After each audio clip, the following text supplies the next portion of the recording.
Good morning, everyone. The webinar will start at 11.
Morning to everyone.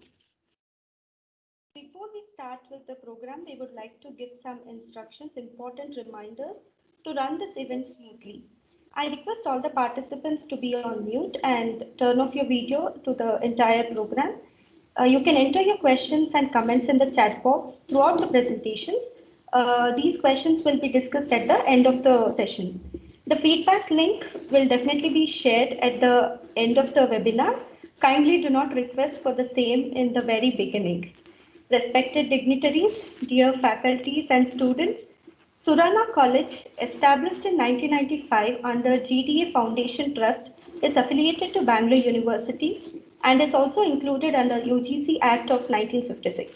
The postgraduate department of psychology at Surana College, Kengeri, was established in the year 2003. Having secured over 18 ranks at university level, the department is offering MSc Psychology program with clinical, child guidance and organization psychology specialization. I am Sridevi P, Faculty of PG Department of Psychology. It gives me immense pleasure to welcome you all to the national webinar, Explore Psychology, the Indian Way, on behalf of management staff and students of Surana College. We are extremely delighted to welcome our guest speaker, Dr. Swaroop Ranganath. Thank you for accepting our invitation, sir. A very warm welcome to you. A hearty welcome to our HOD, Dr. Archana Bhatt and our beloved professors, Professor Banu B.S., Professor Ravi Agrahara, and Professor Saptashi Muzumdar. I am immensely happy to welcome all the faculty and students present here to attend the webinar today. Psychology, as taught at present all over the world, is still amazingly unicultural. This is rather remarkable if we consider the intensity and ease of international communications. Though large component of European and American thought in psychology is understandable historically, but it cannot be accepted as the only way to know about the human nature. And it is definitely not that contemporary psychology has found the one and only correct way of doing so. So in this context, one could argue that Indian psychology will be relevant particularly to Asian, African or Latin American countries which share alternative non-Western worldviews about mind, psyche and various other psychological phenomena such as healing, health, self and personality. We strongly believe that in spite of all cultural differences that are there is a lot common core to human nature, and that to the extent that Indian psychology deals with that common core. It should be of interest to all members of human family. In short, we do not look at Indian psychology as something that only belongs to India or the past, but as a rich source of psychological insight and know how that can be used to create a better future for the whole humanity. In these lines, I'm confident Dr. Swaroop sir will help us understand about today's topic, the Indian versus Western approach to psychology. Once again, I welcome you all. I request Professor Ravi Agrahara to introduce our guest speaker.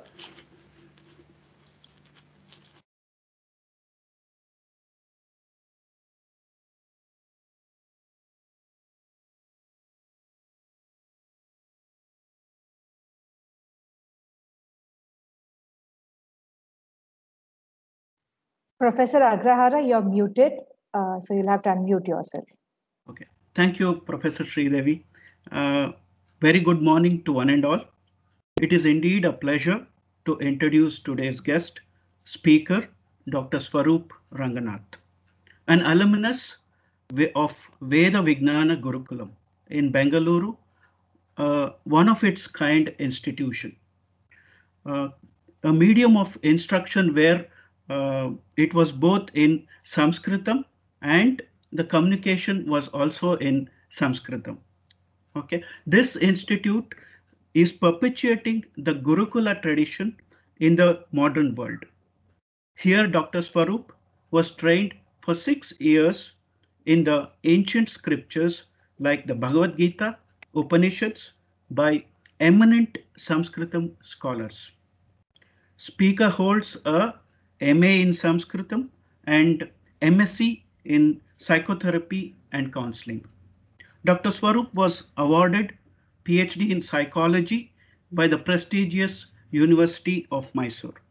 He is currently working as an assistant professor at Jain University, an ardent speaker, trainer, and a mentor.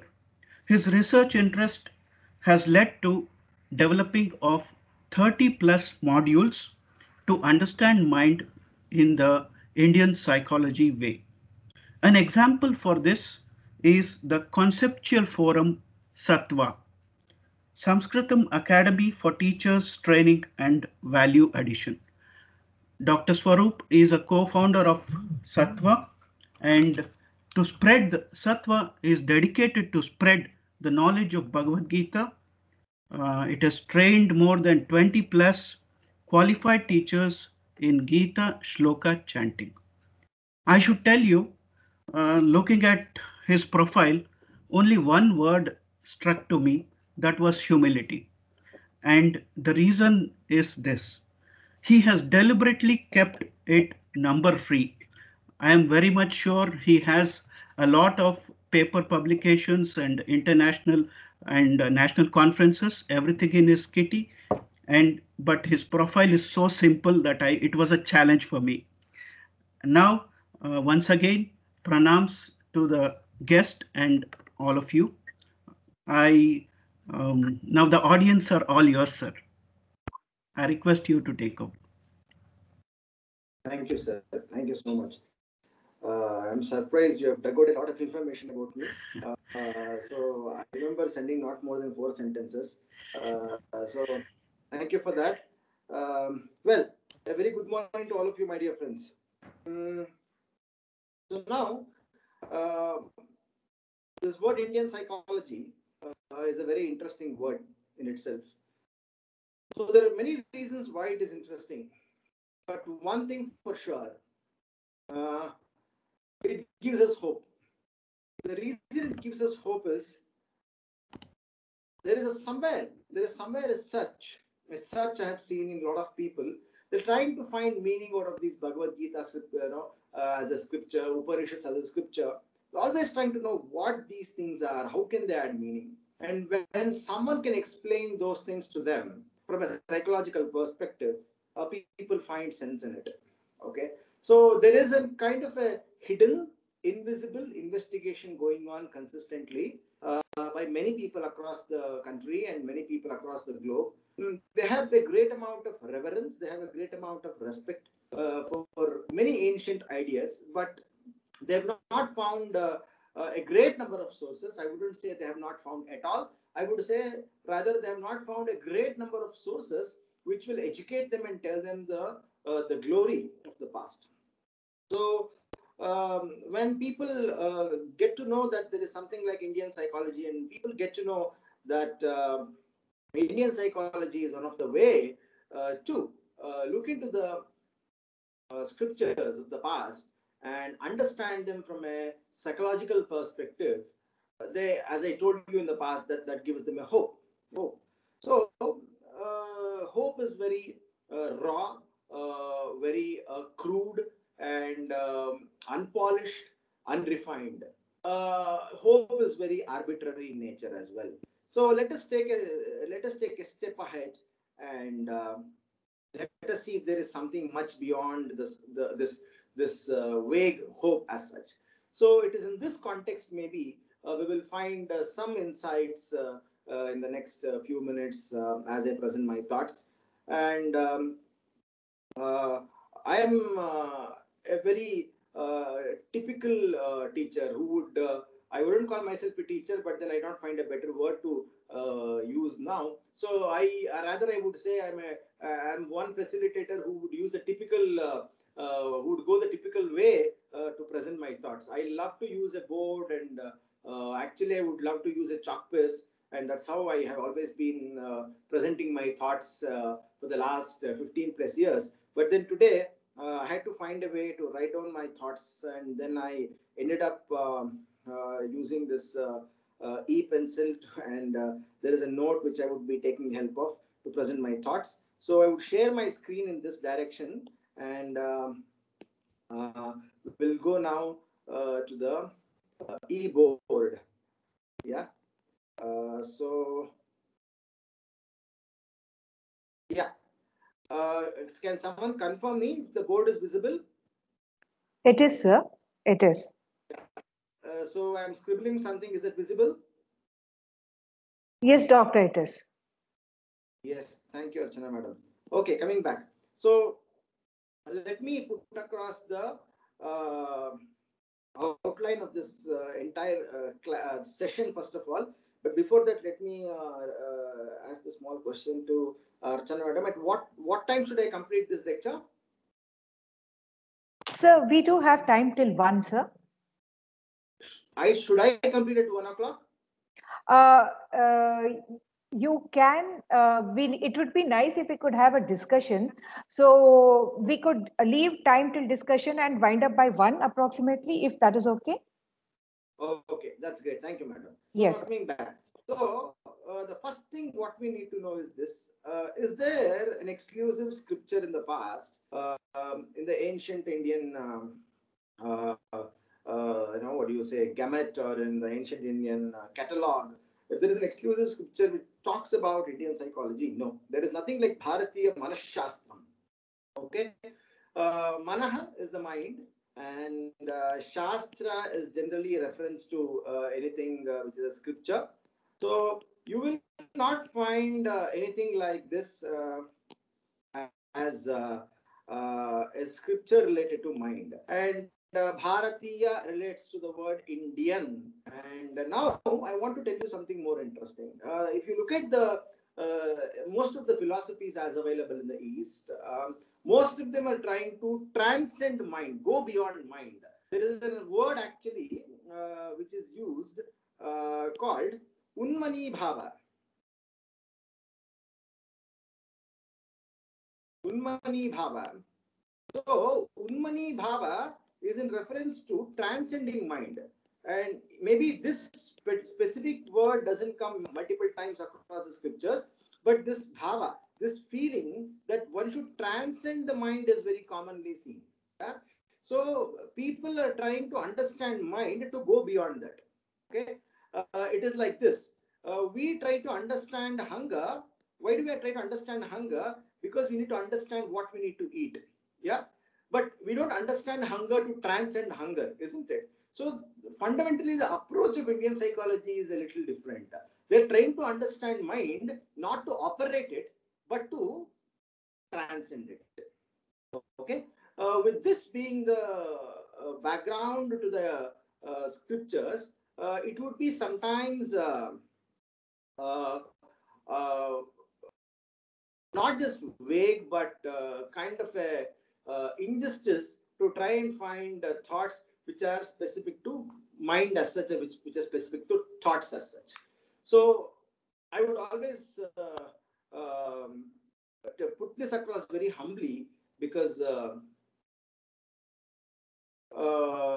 Shastra, the scriptures, don't give us this liberty to manipulate them unnecessarily. Yeah. So I've taken some liberty, and so with some humility, I would extra layer of humility. I would want to present two things in the beginning. Then I would come to the core of the session. One, see, if you ask people what is yoga, their answer is yoga is one of the exercises, and it helps us to cut down weight.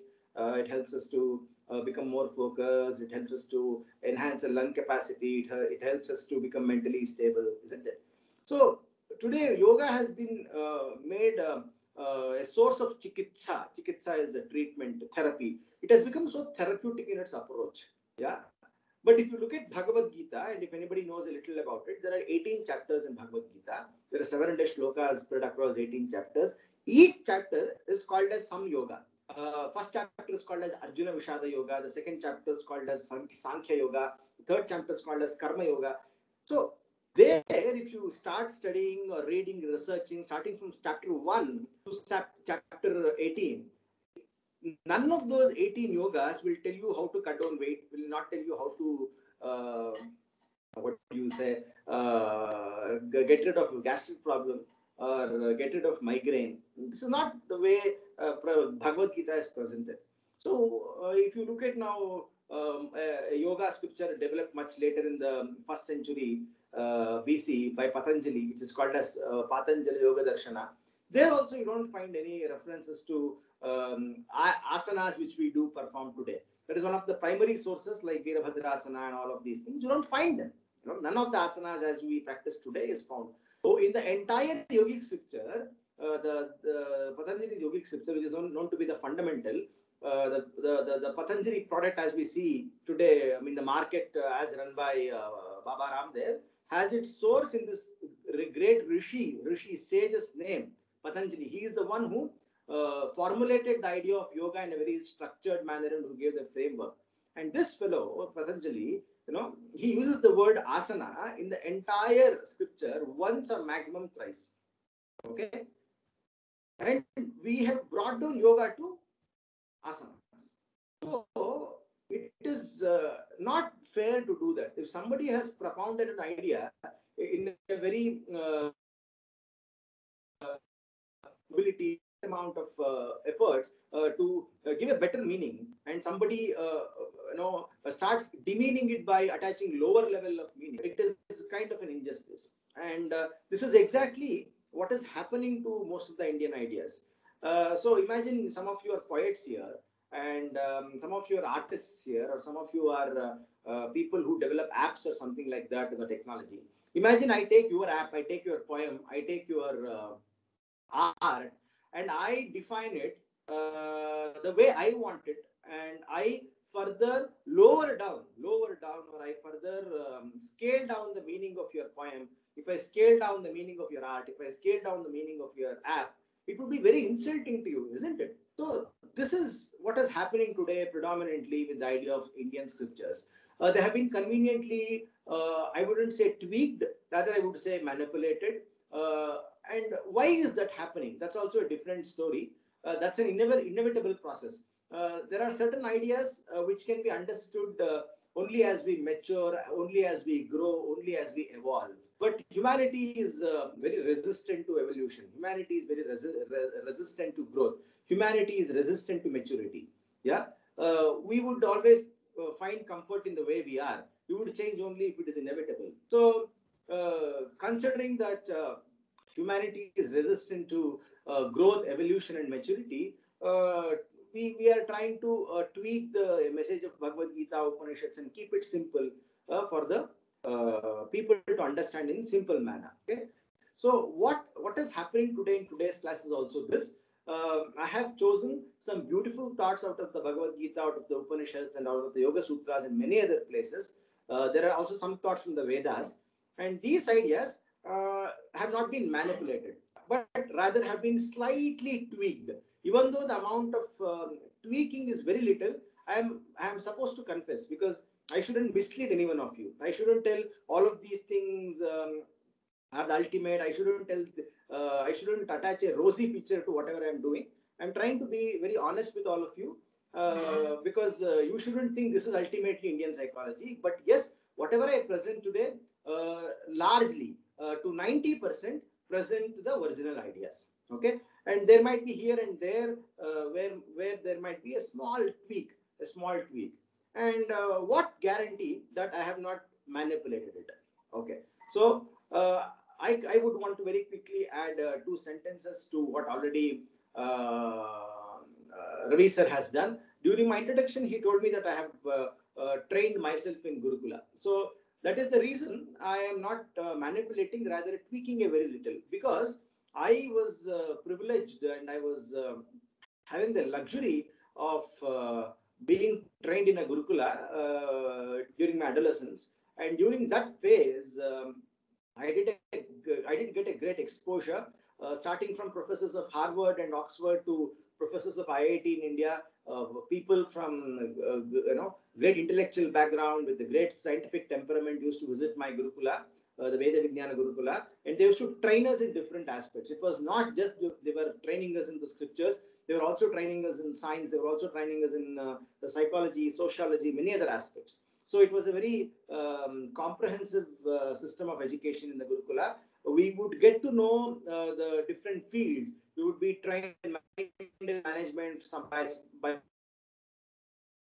IIM, and all these things used to happen when I was in Gurukula. I had the luxury of reading all the scriptures in original. So we used to speak in Samskrita, we used to write in Samskrita, we used to converse in Samskrita, and we used to learn in Samskrita. We used to interact and ask questions in Samskrita. So because all the scriptures in Samskrita, the luxury has given me to understand them in original. And after having understood the original essence of the things, I have tried to make some small micro adjustments, which I call as tweaking, some micro adjustments, so then they can be understood from a psychological perspective. Okay, so I took about 7 minutes to tell you what actually is the background of all these things. I'll repeat for one last time. The word Bharatiya Manashastram is not to be found anywhere in the entire gamut of the Indian scriptures. Maybe there was one which has been lost. So I am not representing that. I am only speaking for those things which are available today. Or maybe there is one and it is still undiscovered. Till it is discovered, I wouldn't say it is there. I am only talking from the existing scriptures, and from the existing perspective, there is no such exclusive Shastra called Bharatiya Manas Shastra. But there are many thoughts across Bhagavad Gita and Upanishads and Yoga Sutras and many other thought processes like Nyaya, Vaisheshika, and Sankhya. All of these ideas, they are trying to constantly transcend mind. But before they transcend mind, what do?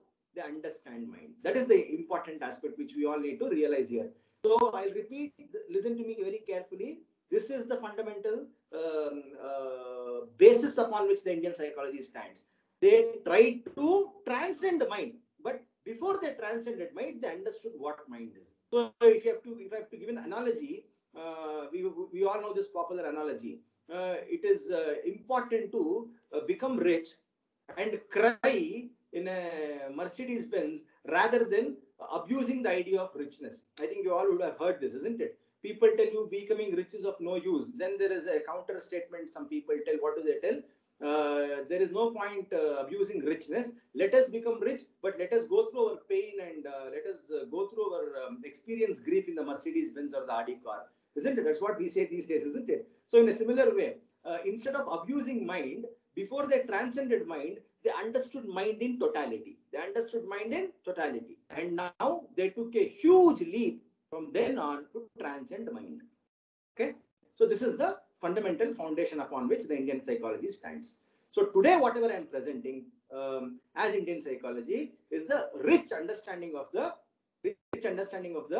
ancient Indians in the context of what is mind. Okay, so having told this much, now let me take one huge step. So I have to now, first of all, do these things. What is the outline? What is the outcome? What is the orbit? And I would only take 3 minutes to explain these things, or much less than that. From then on, I would make this class experiential. I would involve all of you, and I would request some of you to speak in the middle so that you can keep the class interactive. I know it is a little impractical to let all of you speak. So we will see if there is a middle path so that we can involve a few in the first stage, and slowly we can find an alternative. I'll come to that a little later. First of all, let us get into the outline. Let us get into the outcome. Let us get into the orbit, and then step out and see how can we have an interactive session today. So outline. As I told you, outline means purpose. So the outline of the Indian psychology is this. It has been richly borrowed from the Shastras.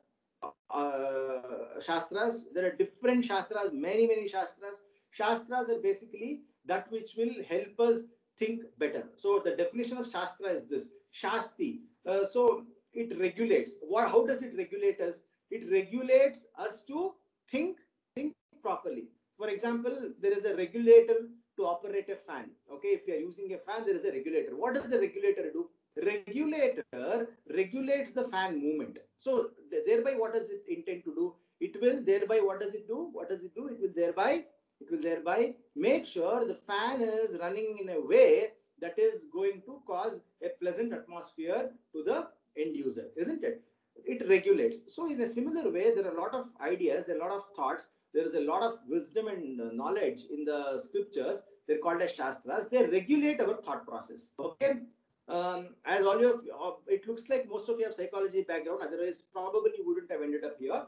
There is a huge difference between regulating and conditioning. So conditioning is to basically replace your existing thought process with something as per others' convenience. Regulation is to give you a lot of freedom and give you a lot of ingredients and allow you to do whatever you want with those ingredients. This is what Shastra does. It gives you high quality content. It allows you to regulate yourself as per different situations, as per different circumstances. Okay, it doesn't condition you at any cost. This is the outline. This is the definition of Indian scriptures, Indian psychology. Now, outcome. What is the outcome?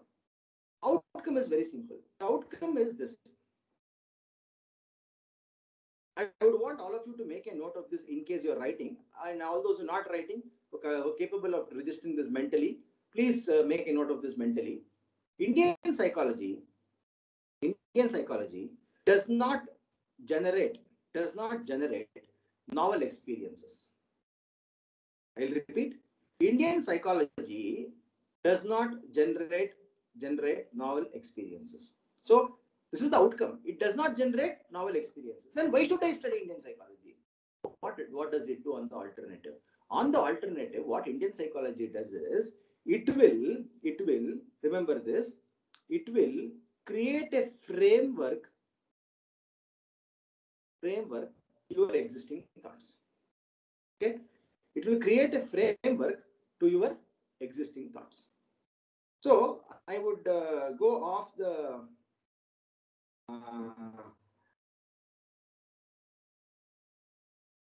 presentation for a moment, and I would want to present one important idea here. So the idea I want to present here is this. My dear friends, please understand, this is very important for all of you to know. See, if something is going to create a particular thought in you, it means it is not allowing you to be yourself. Okay, it is ripping apart, it is taking away your originality. You know what does it do? Rather, Indian psychology, what it does is simple. What it does is very simple. It will not generate a new experience. Rather, it will create a framework to your existing scattered experiences. See, most of our experiences today are scattered. For example, we today speak of a lot of emotions. There is an emotion called wonderment. For how many times in a day do we go through wonderment? How many times in a day do we go through love? How many times in a day do we experience empathy or sympathy? Predominantly, we toggle between some kind of a disgust or anger or some kind of a negative emotion, and very rarely we go through positive emotions, isn't it? So we are spending time predominantly with very limited number of emotions. So what psychology does is it shows you that there are a lot of emotions. It shows you the variety. It shows you the horizon. It shows you it gives you a panoramic view. It will expand your perception. It will show you a lot of things. The more and more you expose to quality information, what happens to you? Your thought process will change. Automatically, you will on your own create or generate new experiences for yourself, isn't it? So this is what Indian psychology does to you. I will repeat, it does not generate a novel experience. Rather, it creates a framework. It creates a framework to your existing experiences. Okay, this is very important. I have to tell you. Then the last thing is orbit. When I say orbit, what do I mean? It's a scope. This is very important. My dear friends, the scope of Indian psychology is limited to human beings.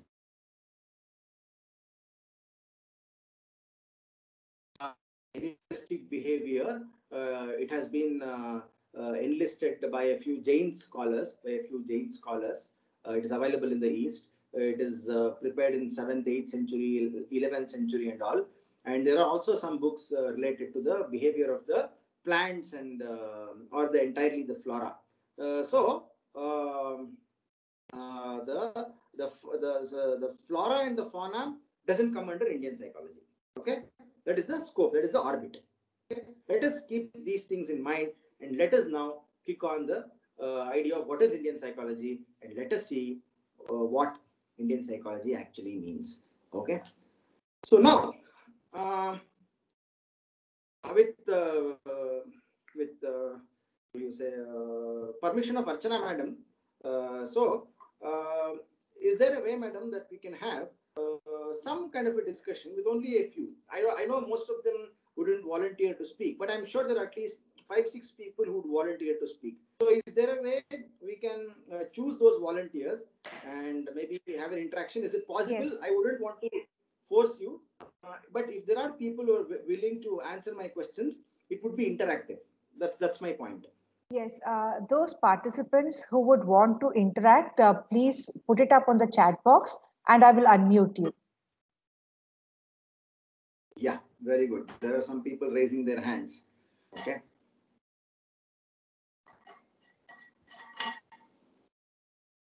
Okay.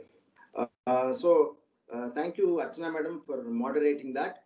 So let me start my first question. Anybody can answer now. Guys, if you look at the idea of physics, okay, if you look at the idea of biology, look at the idea of or anything for that, or any knowledge system as such. If you look at theater as a knowledge system, or acting as a knowledge system, the purpose is clear and the definition is clear. And more importantly, the way they have defined things is very clear. What do? They tell you that it is all about entertaining people. Okay, thereby giving out a vent to their expressions and also setting right the societal circumstances if required. They also try to impact the individual, sometimes the society, but predominantly entertainment is what they are trying to clearly define for themselves. Now I want to know from all of you, there is a, if we ask what is world, physics will give you a summary. If we discuss about the mind and the matter and other things, we'll give you a summary in less than 3 statements. If I ask you what is botany, and they will define the entire idea in 3 sentences, and they will tell you what is the life of plants, and just 2-3 sentences will be the summary of life of plants. The life of animals has been summarized well by zoology. The life of something else has been defined by something else. And if you look at what is anatomy, it will give you a clear-cut idea and definition of how the body works. Rather, what are the bodily structures? And if you read physiology, you will know the functionalities. You know there is something very peculiar about life. There is a very damn knowledge system available to define life, which is happening outside you. Outside you. Okay? Can anyone in this batch here today who have arrived to have a discussion with me and interact with me, can anyone tell me what is the summary of life? And it should be objective, it should be applicable to everyone, anyone can understand it, and it should be truly a summary, that there should not be anything beyond the summary which you give. Which is that science, or which is that thought process, or which is that knowledge system which is today giving you the summary of life? The mics of the volunteers has been, you have been given a grant for that. So you can unmute yourself and answer. Can anybody tell me the summary of life? Point number 1, 2. Sir, am I audible? Yeah, very much. Tell madam. So I would, in my perspective, I would like to describe life as a summation of presence and consciousness. So you want to tell it as awareness, basically. Okay, if you have awareness, life starts. Yes. And awareness is what ends. Our life appears Yes. to be like a zombie. Okay, then that's good, Vibha. Then. Am I audible, sir? Yes. So life is interaction. What we basically interact with others, what we do, what we are now at present. That is life for me, sir. Thank you, Jayant. Yes, sir. Thank you, Jayant, sir. Thank you, Vibha, madam. Then. Namaste, sir. As this is Krishna Hamsa. Sir, life means it's a memory. Of course, it's an interaction, experience. These are all the conscious part. It's a memory, sir. The one and only memory, it will be transformed from life to life. That is, we call karmic memory, as in Indian scriptures. So we know Sanchita, like that. So it's a memory which is transformed to life to another life. So it's a simply as now in the conscious lively, it's an experience that is comes to the interactions with Prakriti and Purusha.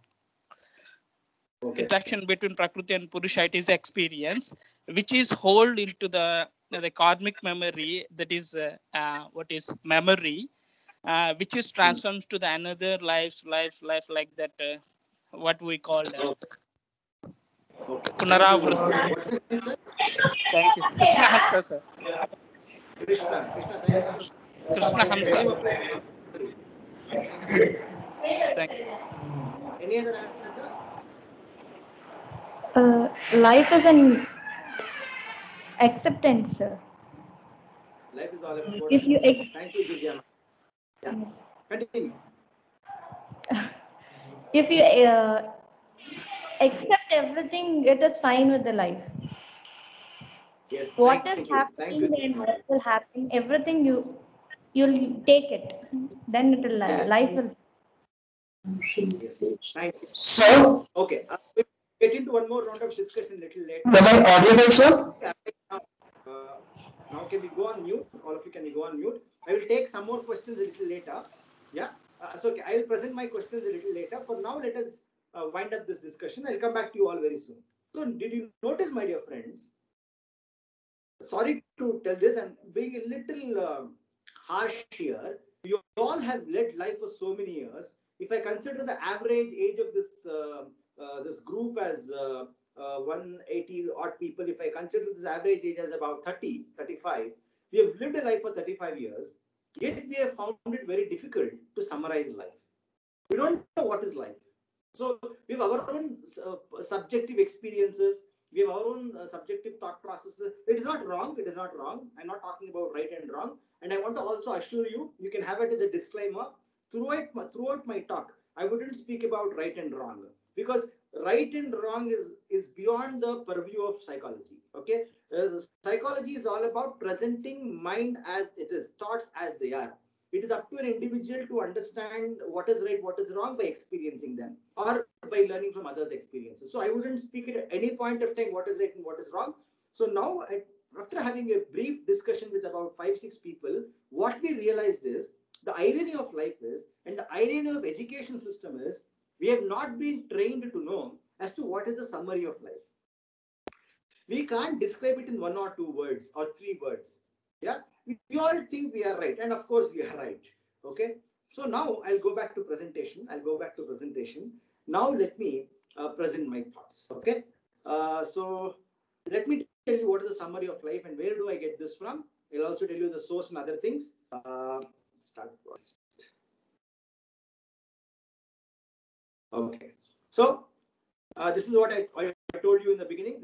I will speak about the summary of life. What do we want in life? How do we get it? So I have already explained these things, and these things are over now. And now the remaining of the time for next 1 hour till about 12:40, I will touch upon these ideas. Okay, guys, let's start a new journey and a new notepad. Okay, so now, my dear friends, I'll give you all a very, very important activity now. This activity, I call it as thought experimentation. It's called as thought.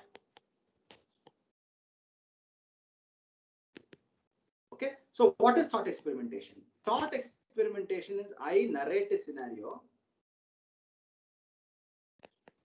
and I want all of you to imagine the scenario.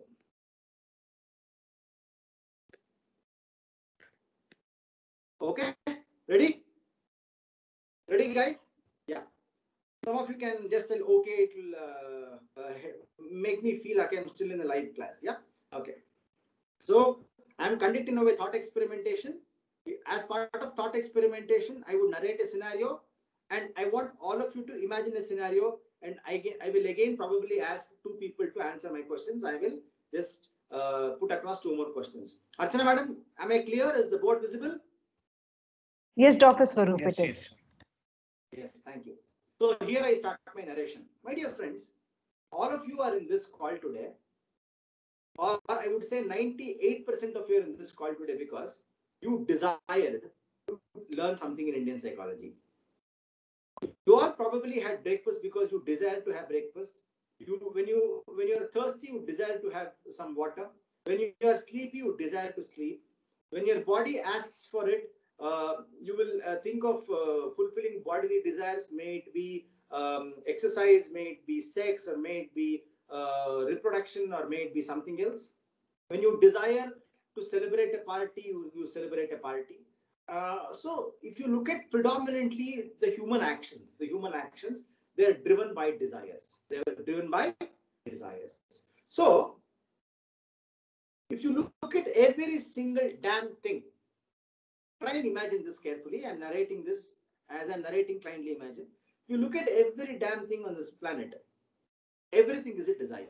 I'll repeat, I'm not here to judge anyone. I'm not here to judge anybody's desire.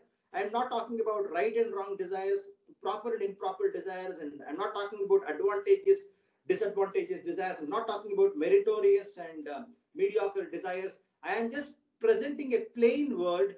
So uncolor your brain on a very empty canvas. Think of life.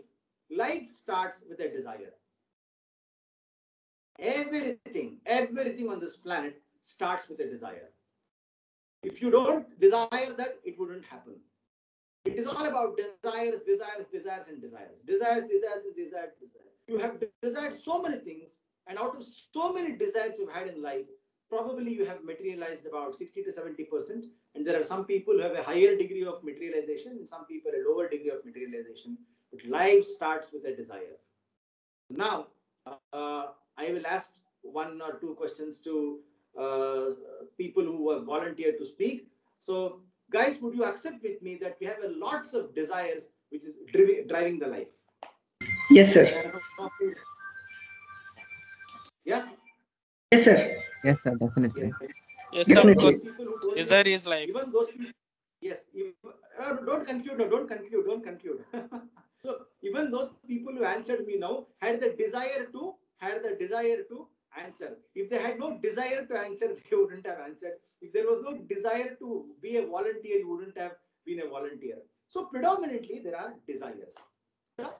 So now I will do one thing. I will take this off, and now I would arrive at the first word. Okay? I would arrive at the first word. And that first word, I call it as icha.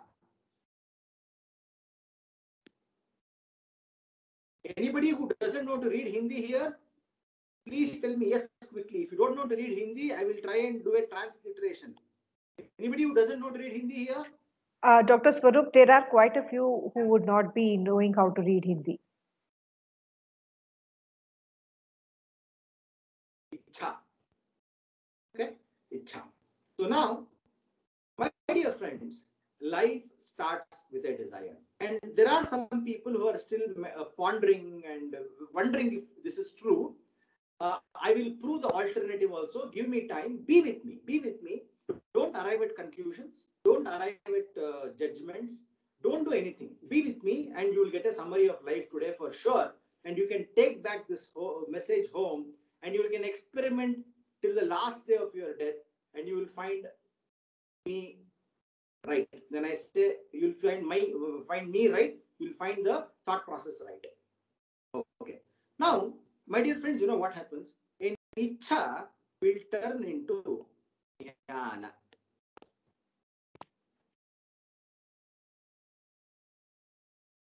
Okay. So what is jnana? Jnana is knowledge. Icha is desire. Jnana is knowledge. You know what? If you desire to buy a mobile phone Now you go on to the Amazon or some website. Now you'll put your specifications on the table. You'll start with budget probably if you are a student. And if you have no fear of budget, and if you have an EMI accessibility, and if you have affordability, what you would do is you would put no specification ordinary. You will have costly specifications, grand specifications. And now in the process of going to Amazon or going to a specific website or trying to jot down the specifications on the website, what are you trying to do? You're trying to develop knowledge about your desire. Am I right, guys? Some more people can speak? Yes, sir. Yes, sir. So your desire turns into a knowledge now. So if you desire to buy a mobile phone, you will turn the desire into a knowledge called, you will turn the desire into the knowledge called information about its specific desire. And you know what happens next, my dear friends? The next is called as Kriya.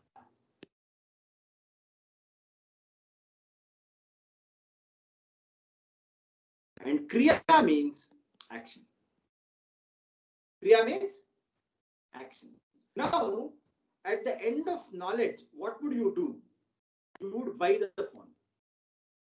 Am I right? And this buying of the phone is called as Kriya.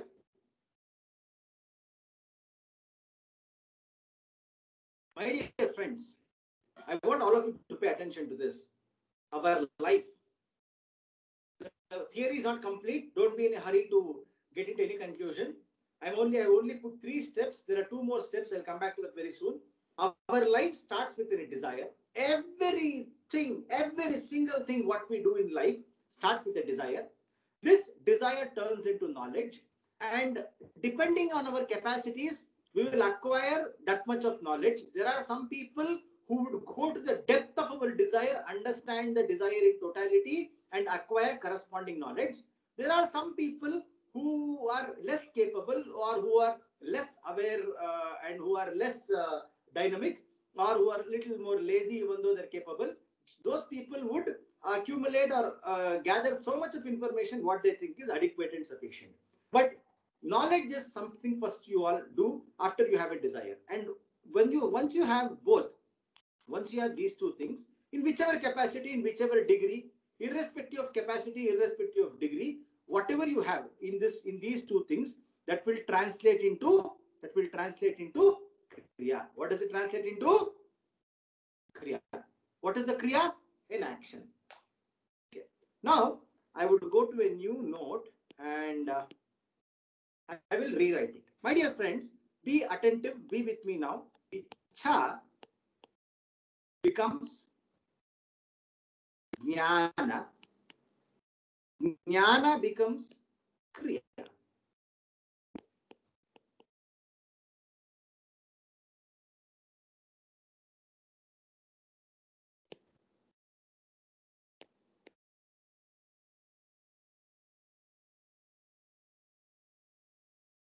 Okay. Now, do you know what? Every action potentially will either give you pain or will give you a pleasure.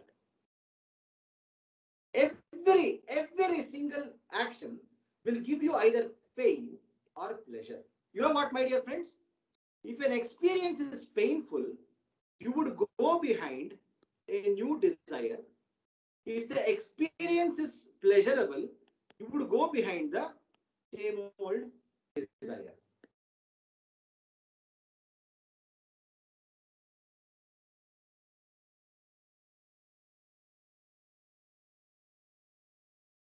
Okay, I'll give an example for this. Imagine I was hungry. I gathered the catalog as to what I can eat. Then I ate gobi manchuri from a nearby restaurant called Pakashala. If gobi manchuri was painful, next time I go to Pakashala, I would now omit gobi manchuri, try fried rice. But when I was hungry, I gathered a catalog. I gathered gobi manchuri from a nearby restaurant called Pakashala. If gobi manchuri gave me pleasure, next time I go to Pakashala, I now desire the same old gobi manchuri, because when I ate it for the first time, it was very pleasurable.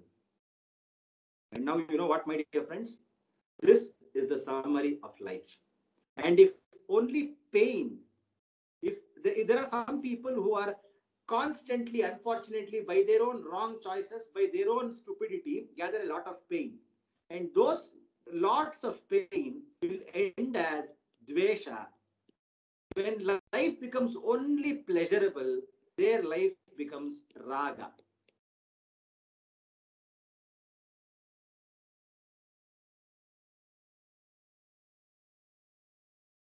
So life, if has to be summarized, there is only one system.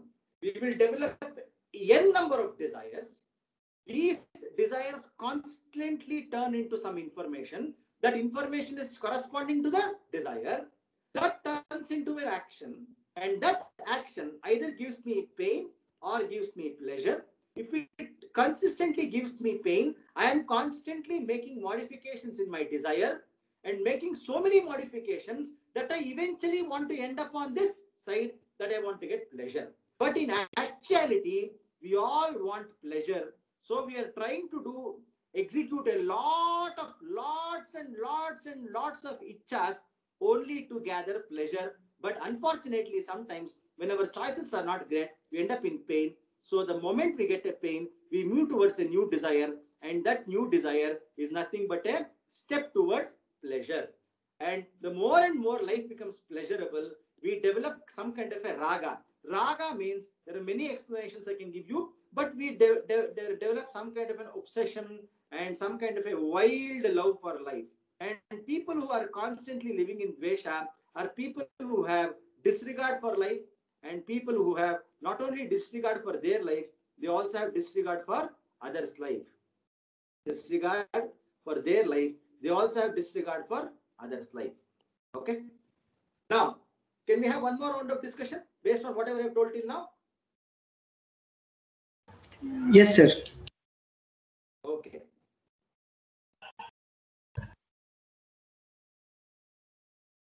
Yes. Well, my dear friends, this, as per the Bharatiya Tattva Shastra, is a summary of life. Anybody who thinks no, we can have a small discussion now.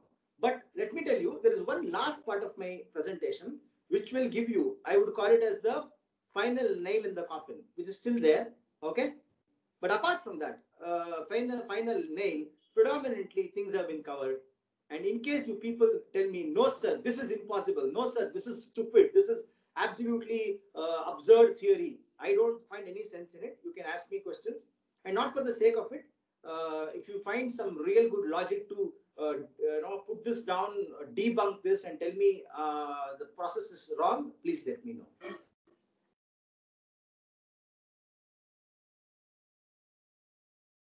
If there's nothing to ask, I'll take you towards the final step, and we can come back to the question. What do we do? Sir, am I audible? Yes, you are. Yeah. So, what you said about the desire, and from there we are actually trying to either actually we try to get into our path of happiness or the pleasure, and at times when we are doing something which is I won't say wrong, but maybe we are committing certain mistake which is driving us to the path of pain. I totally agree with that, but at the same time, I have been often intrigued with this idea that then what about the selfless good deeds? Are there in reality some selfless good deeds, or it's just that those selfless good deeds also we are doing in a way to get some peace, get some happiness? So it is coming to our desire to go into the path of pleasure once again. So, what are your take on it? Yeah, this will be answered in the second stage, that I will start answering from 12:10. Okay, I have to finish this theory. Then, how do we understand this theory better? Then I have to go to the second module. I will explain automatically. I will explain this theory in totality, madam. By 12:40, would have arrived at this information in with more clarity. Definitely, sir. So I just want to reinstate the definition of life over here after hearing you. Can we think it from the perspective that life is utilization of our learned experiences to do something productive for benefit of self and others? Madam, whatever you call it as, where did those learnings come from? You desired something, you acted upon something, that turned into a learning, and that turned into an experience. And you are now desiring to put those learning, you are desiring to put those experiences upon a different situation. Isn't it, madam? Right, sir. Thank you. That's all, madam. Okay. Sir, Anything else? sir, this theory Yes, goes to yes. the recycle theory, sir. Punaravrutti. So it becomes Sir, recycle. So how we have to break this, sir? Okay, so long as it doesn't go to recycle bin, I'm happy it being a recycling theory. How do we break this is something I'll tell you later. But now we will stick on to what is happening. So generally we have the tendency to veer away, go astray from the discussion. That is the danger of sometimes discussion. I will take you stage by stage to whatever I want to speak. I will try and answer you as much as possible. So now let us not try to break this cycle. Let us first of all understand this cycle.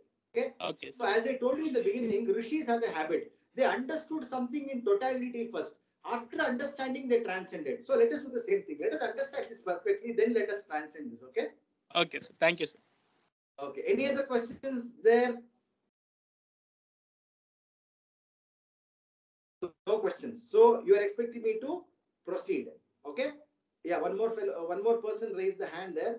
So should I consider it as a question they want to put it across? Okay. So I'll go back. Yeah.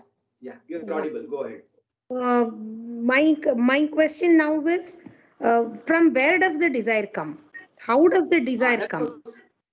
Yeah, that also I'll answer. Well, very quick answer. A very quick answer. Neurologically, genetically, we have been wired. We have been wired, and desire is the only way. And I'll give you a scientific answer also for this. Everything in the world, I think all of you know this much of physics. Everything in the world happen based on friction. You know what? Friction psychologically is nothing but the desire of two neutrons and nucleus or protons, whatever you want to call. There are constantly actions happening even at the material level, at the world level, universal level, and there is constantly friction. That friction is only desire between two materialistic aspects. So desire is hardwired into the universe. And now, is there a way to become desireless? I will answer this later. But desire is is genetic and hardwired aspect of life. Okay, that much I can tell you at this point of time. Is that something I answered you, Suman madam, temporarily? Okay. Yes, sir. Thank you, sir. Okay. Now let's go back to the screen. I would now take you towards a new screen. So till now we have arrived at this, that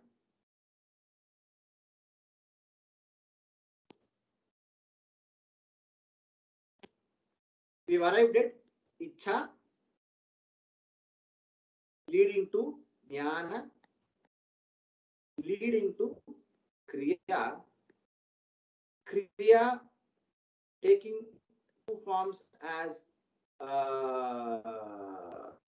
Sukha and Dukkha. Sukha and Dukkha. And further, Sukha and Dukkha, when they become consistent, it becomes Raga and Dvesha. So I'll write the English equivalents and take you to the continuation of this theory. Desire will lead to corresponding information, which I call as knowledge. That knowledge will turn into action. That action sometimes can be pleasurable, sometimes can be painful. And if it is pleasurable, this will lead to repetition. If it is painful, it leads to a new search. And if pleasure becomes consistent, it becomes raga or obsession with life. If pain becomes consistent, we start disregarding our own life and sometimes even others' life. Now, I want all of you to be with me very attentively for the next 11 minutes or a little less than that. I would now, okay, anybody wants to take a screenshot of this, you can do it.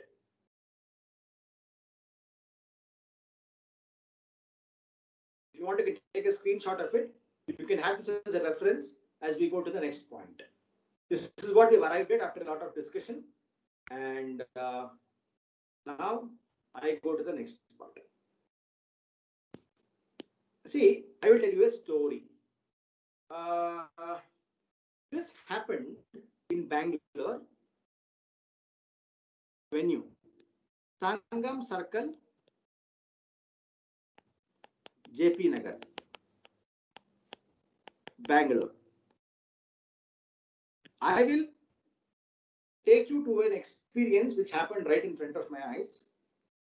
So, this is a very small road, my dear friends. And this is the outer ring road of Bangalore. Okay. And this is one small road. And it happened so that I just finished my walk and heading back home.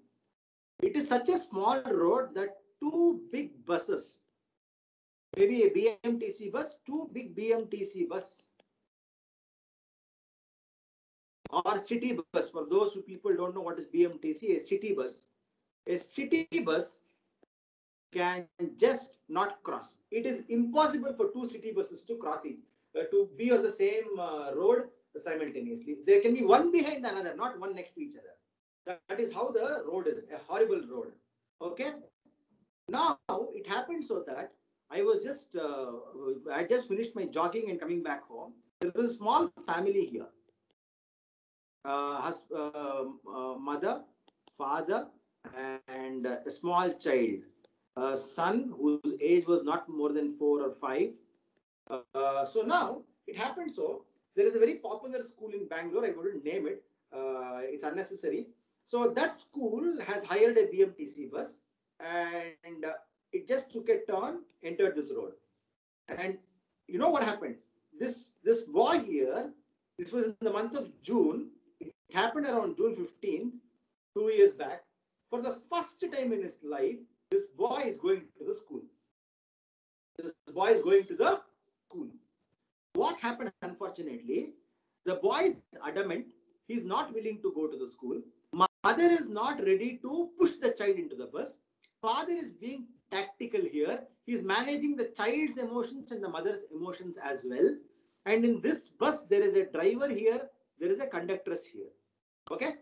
There is a driver and a conductress. The conductress is also not very harsh and rude. She is also not ready to pull the child. The child is doing all kind of drama. It is consistently escaping. The agility and the flexibility of the child is somehow the three people are not able to manage. But the driver here is panicking. Do you know why? Here, from the back, 4 cars have got stuck here. They're consistently honking. They can't overtake. If they overtake, the entire road gets blocked. This road is for about 200 meters. If they try to overtake, this road will get blocked because there is a consistent traffic here which is moving on the other side. These 4 cars, this slowly went and become 8 cars here, and the child isn't moving an inch.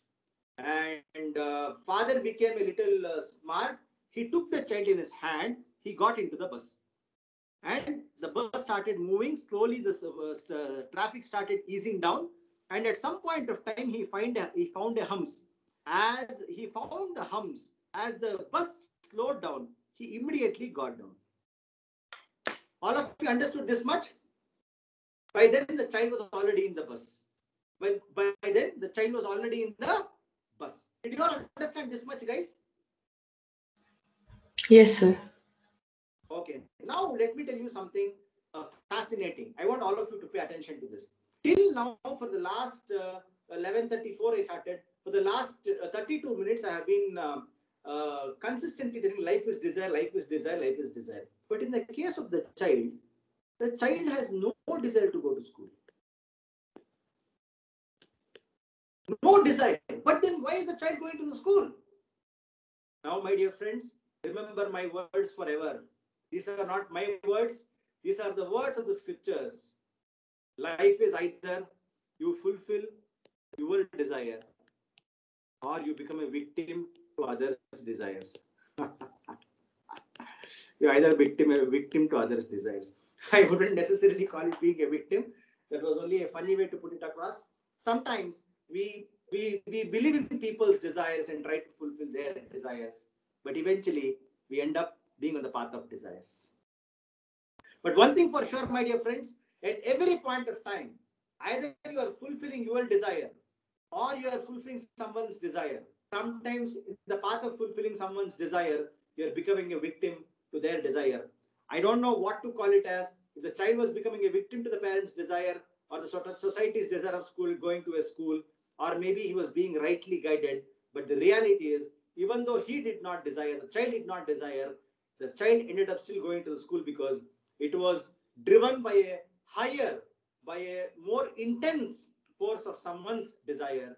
But the reality is this: we end up either performing actions based on our desires or we end up performing actions based on others' desires. So I come to the end of presentation 1, and I would like to take some questions before I go any further ahead pertaining to this module, and then I would take up the second module, which is also deeply connected with this. So, what is Indian psychology, if at all, if it has offered to the world? Indian psychology has offered this beautiful theory, and I always feel pained. I always feel very disturbed that the world does not know this much. You know what, my dear friends? The moment we understand life in summary, as what I told you now, you know what happens? All of us will start managing our desires. People who manage their desires manage their life better. People whose desires are noble live a noble life. People who know to wonderfully design their desires will definitely know how to design their life wonderfully. And this is exactly what is the greatest contribution of Indian psychology to the world psychology. And this, according to me, should be the first lesson of every psychology textbook. You know what? All human behaviors are rooted in this desire. Every single action, every single human action is rooted in this desire. Our actions, our knowledge, what we have accumulated today, whatever behaviors we possess and whatever behaviors we exhibit, whatever behaviors we hide, whatever thoughts, attitudes, intentions we have, all of these things have been very well held in this idea of a desire. And you know what? I'll give you one final evidence to tell you that life is a desire. So, life happens at 3 stages. I'll go back to the board for a moment, then take a small break and come back for one more round of discussion. This is the final evidence to tell life is a desire. So here I present for one last time pertaining to this theory, to give you one final evidence. So,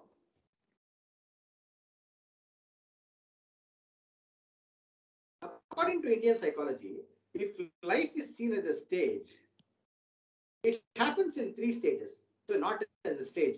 If life is seen as a process, it happens in 3 stages. Okay? The first stage happens in something called Jagrada Avastha. Jagrada Avastha is otherwise called as wakeful state. The second thing is called as Swapna Avastha. Otherwise it is called as dream. Third thing is called as Sushupti. Otherwise it is called as deep sleep. You know what, my dear friends? You know what? In deep sleep, nobody on this planet, even the deceased, when someone is in deep sleep, there is no action whatsoever. Am I right? Can there be any action in deep sleep, my dear friends? There are many psychologists here, trained clinical psychologists. Can clinical psychologists also answer me? Is there any theory which says in deep sleep people do something? They perform any action? I'm sure there is nothing like that. You know why? Because in deep sleep, there is absolute absence of desire. Because there are no desires, no actions whatsoever happens in deep sleep. So that is the final evidence to tell you all. And the actions consistently happen in Swapna and Jagrat because there are lots of desires, and these desires are taking even multiple forms as well. They are taking multiple forms. When desires take multiple forms, they project themselves as either as Jagrat or as Swapnavastha. Got it? They either project themselves as Jagrat or Swapnavastha. When desires stop, Sushuti starts. So this is the final evidence to tell you life is nothing but a desire.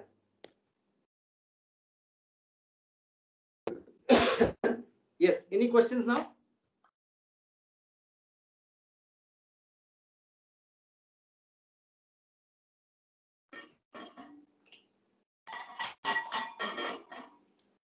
Yes, any questions? I'll try and answer them in my limited knowledge. The participants who've raised a hand, I have enabled mic. Please unmute yourself and ask the questions. Hello, sir. Am I audible? Yes, very much, Priyamvada. Nice name. Go ahead. Thank you, sir. Sir, actually, I had a doubt. Priya. I hope you tell something Priya now. Yeah. So initially you had explained that depending upon the result of the desire, that is, if it's pain or pleasure, our desires keep changing. We either go back to it or we don't. But there are some people, no matter what the result is, like even if it is painful, they somehow end up going back to the same desire again until they get it. So is there any explanation for that, or can it be just waved off as an exceptional behavior? Yes. So this will take me to a new theory altogether. I do not want to go there, but you have asked me a question, I can tell you. See, during practices, for example, you have to build my muscles. I go to the gym. I am constantly picking up pain. So some people have the wisdom, have some discretion that this is temporary pain, and they know that permanent pleasure can happen only when there is a certain amount of this is one way of thinking. But there are some stupid people who go to gambling houses. They end up in pain, they lose money, they consistently lose money, yet they go back to the same behavior and they end up in the same pain. And these are people who have basically lost their ability to think, who have lost discretion. But there is no better explanation to this. Some people, they know that there is a pleasure at the end, and some people, even though they know there is no pleasure, are dreaming of a fantasy-based pleasure, they're going back to pain. The second set of called as people who are strategic and wise, and so sometimes pain can take you back to the same desire. And the same explanation happens to also pleasurable desires. Even though I get pleasure, imagine I go to Pakshala, I will have gobi manchuri. Next time, I might not eat gobi manchuri because I got such a beautiful pleasure out of gobi manchuri. I might now try gobi chili or gobi 65, expecting that I may get a better gobi manchuri format or a better gobi manchuri version in either 65 gobi manchuri or gobi chili, isn't it? So the changing of the pleasures is not necessarily constrained by pain and pleasure. That was only primary theory what I told you. But if you have to expand the theory, the source of desires can sometimes be beyond the constraints of pain and pleasure. But pain and pleasure remain the fundamental source of our new desires or our repeated desires. Hope I have answered you, Priyambada. Yes, sir. Thank you so much. Thank you. Excuse me, sir. Hello. Yes, madam. Me too, madam. Yes. Yes, sir. So I have two questions. The first question is that, sir, when I studied Indian psychology for the first time, my professor had actually told me one thing that still resonates with me. He said very similar to the things that you already had mentioned here. So he also spoke about how pleasure pleasure or whatever we desire or pain, end of the day, pleasure also will end up giving you some kind of undesirable outcome. Then again, you will start seeking, so that it's a never ending vicious circle. Neetu madam, I will come to this answer in my next theory. I will now take your second question. Okay. Second question is, this is extremely similar to operant conditioning. Can we say that it was drawn from Indian perspectives? So I wouldn't want to give a diplomatic answer here. At the same time, I wouldn't want to authoritatively speak something, but I would want to express my opinion here. This you can consider as an opinion and not a full-fledged answer as such. See, there have been accusations of Westerners stealing a lot of theories from the East during the process of colonialism. They have not only stolen a lot of the stolen theories from the East, they have also stolen theories from African countries, Rome and other places. So I wouldn't want to make that allegation against against the West, but stealing has happened. In some places, great men think alike. Great men think alike. Okay, that can also be a possibility. Some people in the East sitting here in some state or having experienced life, they arrived at this theory. And somebody in the West, having gone through life and having experienced life, having reached the peak of maturity, would have also put down his theory in that manner. So it is acceptable. Maybe there has been absolutely no interaction with each other, and the two people have think in the same manner in two different geographical boundaries. So there are possibilities they've taken it, they've sourced it out from here, or without giving credit. The other possibility is they've also think or thought on their own and arrived at this. So I wouldn't comment on those things, but I would rather give my opinion in a different manner to your question, second question. What I would say is this theory is more accurate because if one starts studying the entire psychology, keeping this as the base, they can understand the human thought process in totality.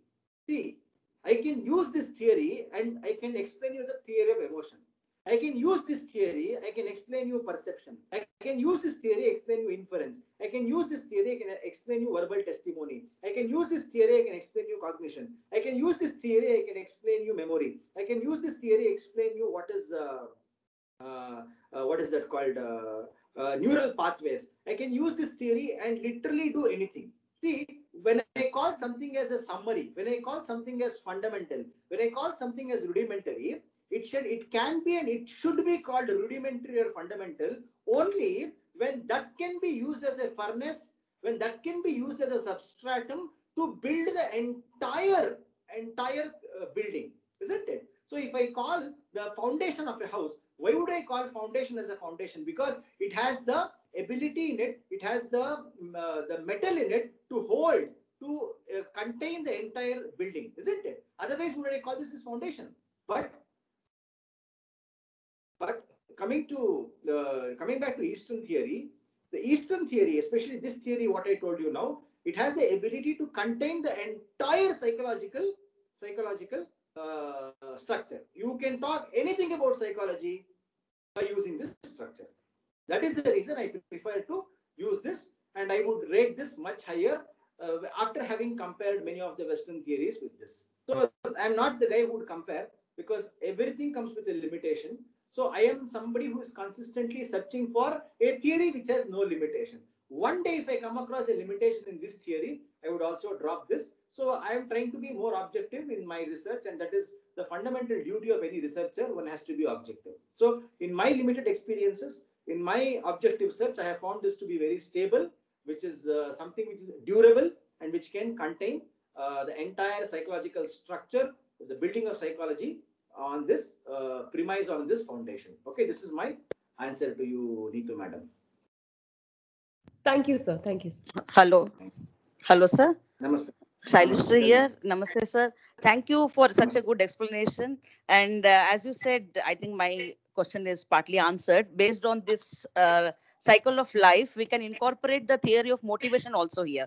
Because if you, the example what you gave of the child going to a school, and as a teacher, we know 80% of children don't come on their own desire, because of the parents' wish or the society expects them to get a degree, to get a job, or whatever it is. So once they desire, if they are a victim of the desire, I think the motivation will be very less. Or in case they change from being a victim of others' desires to their own desires, the motivation or that action, what you say, it leads to finally, that gives a good result. Exactly, madam. Exactly. Thank you, sir. Yes. Any other questions? Namaste, sir. Am I audible? Yes, madam. Yes, Ananya, madam. Tell me. Yes. So, sir, my question was many a times, like if we have any desire, we don't go to that next stage of knowledge. We tend to act on our desire directly without thinking. That might lead to disasters sometimes. Yes, exactly. That is called as impulsive behavior. For example, I have credit card. I desire to buy a cloth. I don't think of the repercussions. I don't know if I can pay the bill. I don't know if it suits my skin color, skin complexion. I just go buy and come back. That is called an impulsive behavior. But still, it is driven by desire. Okay? So the knowledge part is missing there. Or I wouldn't say knowledge part is missing. The knowledge of previously wearing clothes has given us minimal knowledge as to what would be the end result of wearing this. So there is less of knowledge, more of an action. So thus such things can be called as impulsive behavior. That's all. But still, as you told, it is driven by a desire only. Okay. I see something, I am taken aback, or I am what do you say, pressed or pushed to buy it. I just randomly behave on it. Okay, it's called impulsion. That's all. But still, it originates with a desire. Yes. Okay, sir. Have I answered you, Ananya? Yeah, but like there is it is not necessary that everything should flow in that direction. I mean, you said no, that desire, then jnana, then kriya. Okay, I understood the question now. So, Ananya madam, please understand, there might not be 100% knowledge. I told you in the middle, I think maybe you missed it due to some internet trouble. See, what I told you is, depending on an individual's capacity, they acquire knowledge in their limited capacities. Some people acquire 100% knowledge. Some people, even if they have 1% knowledge about that, they will buy it. But nobody can directly go from Ichha to Kriya. Knowledge need not be complete, Ananya madam. Do you get that? It can be even 1%, but they can't surpass. They can't go to Kriya without knowledge at all, isn't it? See, imagine you saw sweets. You want to buy it. You don't think anymore about the sweet. But please understand, you have previous knowledge. You might not have the knowledge of that sweet currently, but you have some previous knowledge which you call as memory about the sweet. That is the reason you jumped into the Kriya. Okay, knowledge need not be always processed in the present period only. Sometimes knowledge can also come as a form of memory. Okay, that was a good question. So maybe I can make a small representation there. I can add one more dimension to it, guys. Knowledge, as Ananya madam has, she has asked a very thought-provoking question. Even I had never thought about this. You can add knowledge as a summary of sometimes present analysis, or sometimes the previous memory. Okay, sometimes the previous memory. Okay, you can add knowledge as a summary of sometimes the present analysis, or sometimes the memory of the past itself, acting as a knowledge and a bridge between Ichha and Kriya. Got it, guys? Thank you, Ananya, for that question. That made a lot of sense even to me. Yes, sir. Thank you, sir. Thank you. Archana madam, can I go to the next phase? Please, sir. Yes. Okay. So again, I go back to my presentation.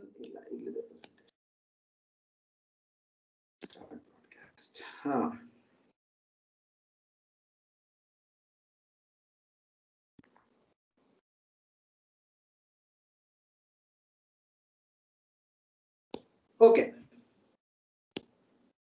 Now, it was Neetu who asked me a question, and and somebody asked me about selflessness. I forgot the name. I will answer those two people's question in the process. So apart from those two questions, I don't remember any other question, which I thought I will tell you in the second level. Okay. So now coming back. See, my dear friends, please make a note of this. Cha. We call this with different names. You know what? Some of us call it as inclination, wishes, desires. See, there are many names. I wish to, I desire to, I'm inclined to. Yeah. I have to not necessarily use this word desire all the time. There can be many words. I'm inclined to. Even when you say I'm inclined to, no, without your own knowledge, you're using the word desire. When you say I wish, when you say you wish, without your own knowledge, you're using the word desire. Okay, that's one thing I have to tell you. So let me take that off.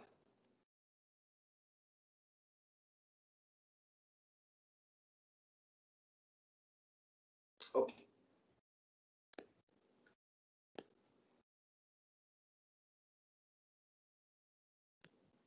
Guys, I want to make a presentation which is now going to take you to the premise of psychology. So this was the fundamentals of psychology, no doubt. But even this theory has foundation.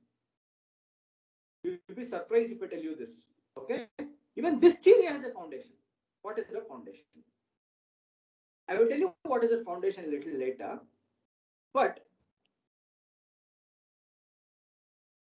what is that I am trying to do with this theory is I'll tell you something as a fundamental thing. You know what, my dear friends? This theory will tell you how your kriya would be. All your kriyas can be only of three kinds. The entire human actions, anywhere, any human being, anywhere in the globe, his action can be trifurcated.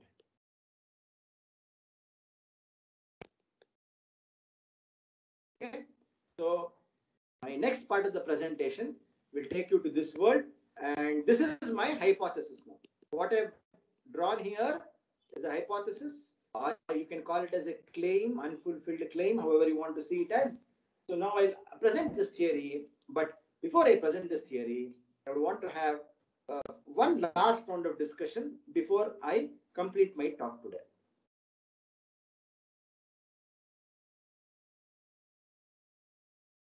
Yeah. Archana madam, you can let some more people answer my questions. In case required, you can unmute them. Guys, now I want to ask you all a question. Please answer me. What do you all think is the primary purpose? What do you all think is the primary purpose of life?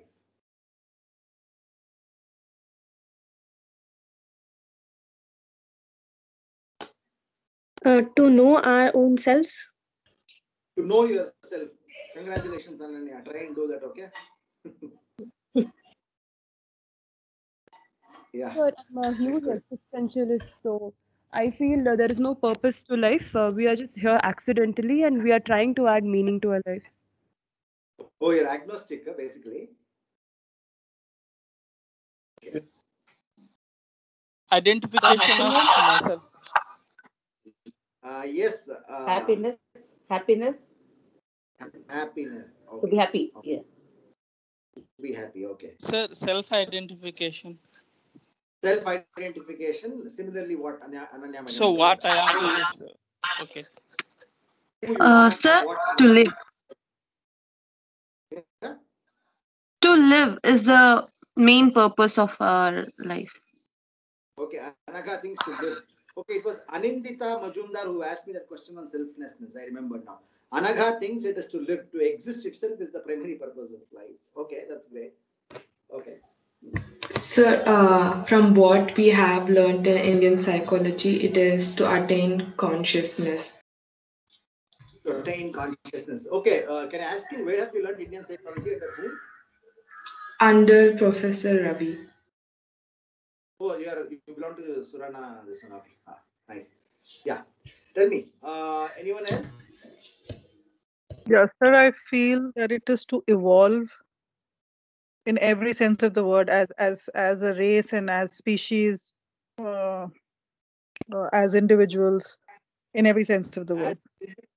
Yes, we want to evolve. That is the primary purpose of life. Any other answer? One last answer, I'll give a chance. Okay. Now, nobody? Sir, to experience everything. Experience everything. So, Like Chaitanya all the madam, feelings, emotions, everything. We have to experience everything. so it To is learn, complementary to what Veer sir told. Veer thinks, sorry, to learn. I missed. Yeah. Veer thinks to evolve, and Chaitanya thinks it is to learn and experience. So it's complementary. Someone else spoke now. Who was that? Myself, sir, Okay. Suman. Suman. Okay. To learn, to experience, and to, as Veer says, to evolve. So learning and experience will lead to evolution. So most of your answers are complementary to each other. Okay. Now what I'll do is, 6 more people raised hands.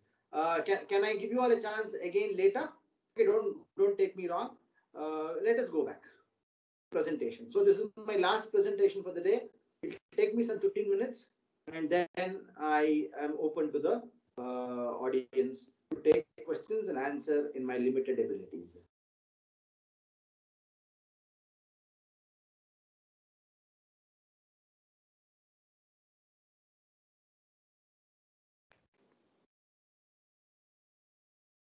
Okay. So, my dear friends, you know what? There is something funny about life. Once we have desires, we have knowledge about it. Then we go to actions. And I've spoken about P and P, pain and pleasure. I won't write all those things again. But you know what? This knowledge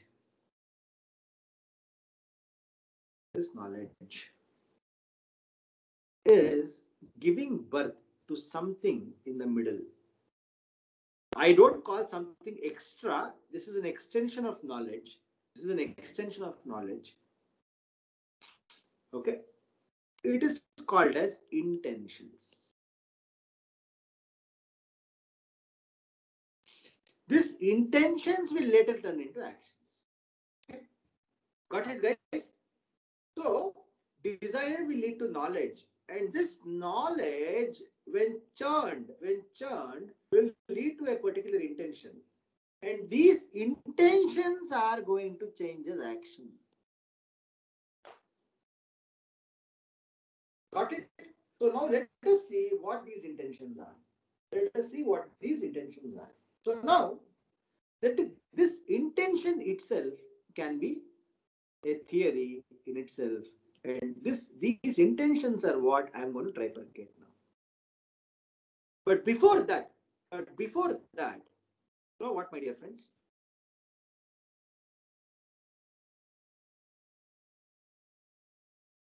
Before that,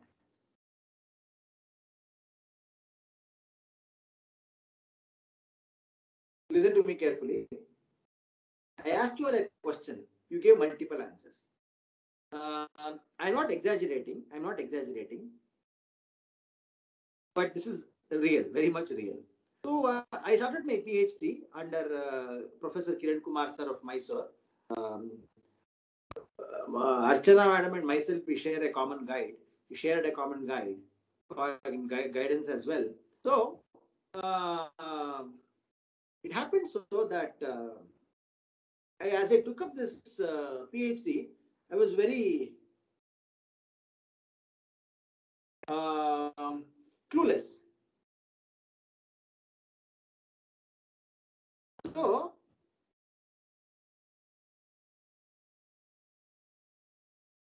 sorry, I'm getting a call, important call. I'll just get back to you. Yeah. So there was a very important question I raised. What does the humanity wants? According to me, psychology is built upon what humanity wants. Whatever humanity wants, no, that will lead to the psychology of a person. The psychology of the person is dependent on the desire of the person. So I wanted to know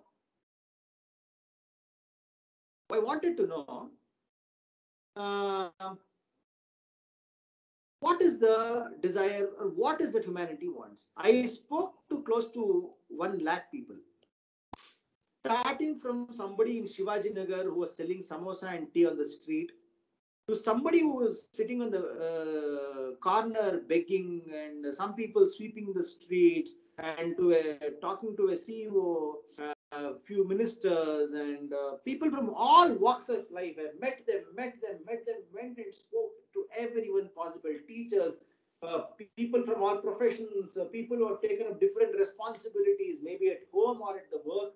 I took up I took a lot of time to speak to all of these people, and I was chronicling, I was writing a diary as to what they want. If the discussion was very deep, I used to make a note of it.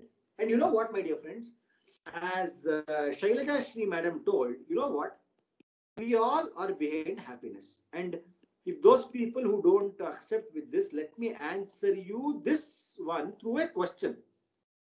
I'll answer this through a question. Then you will understand that you all want happiness. So, please answer my question now.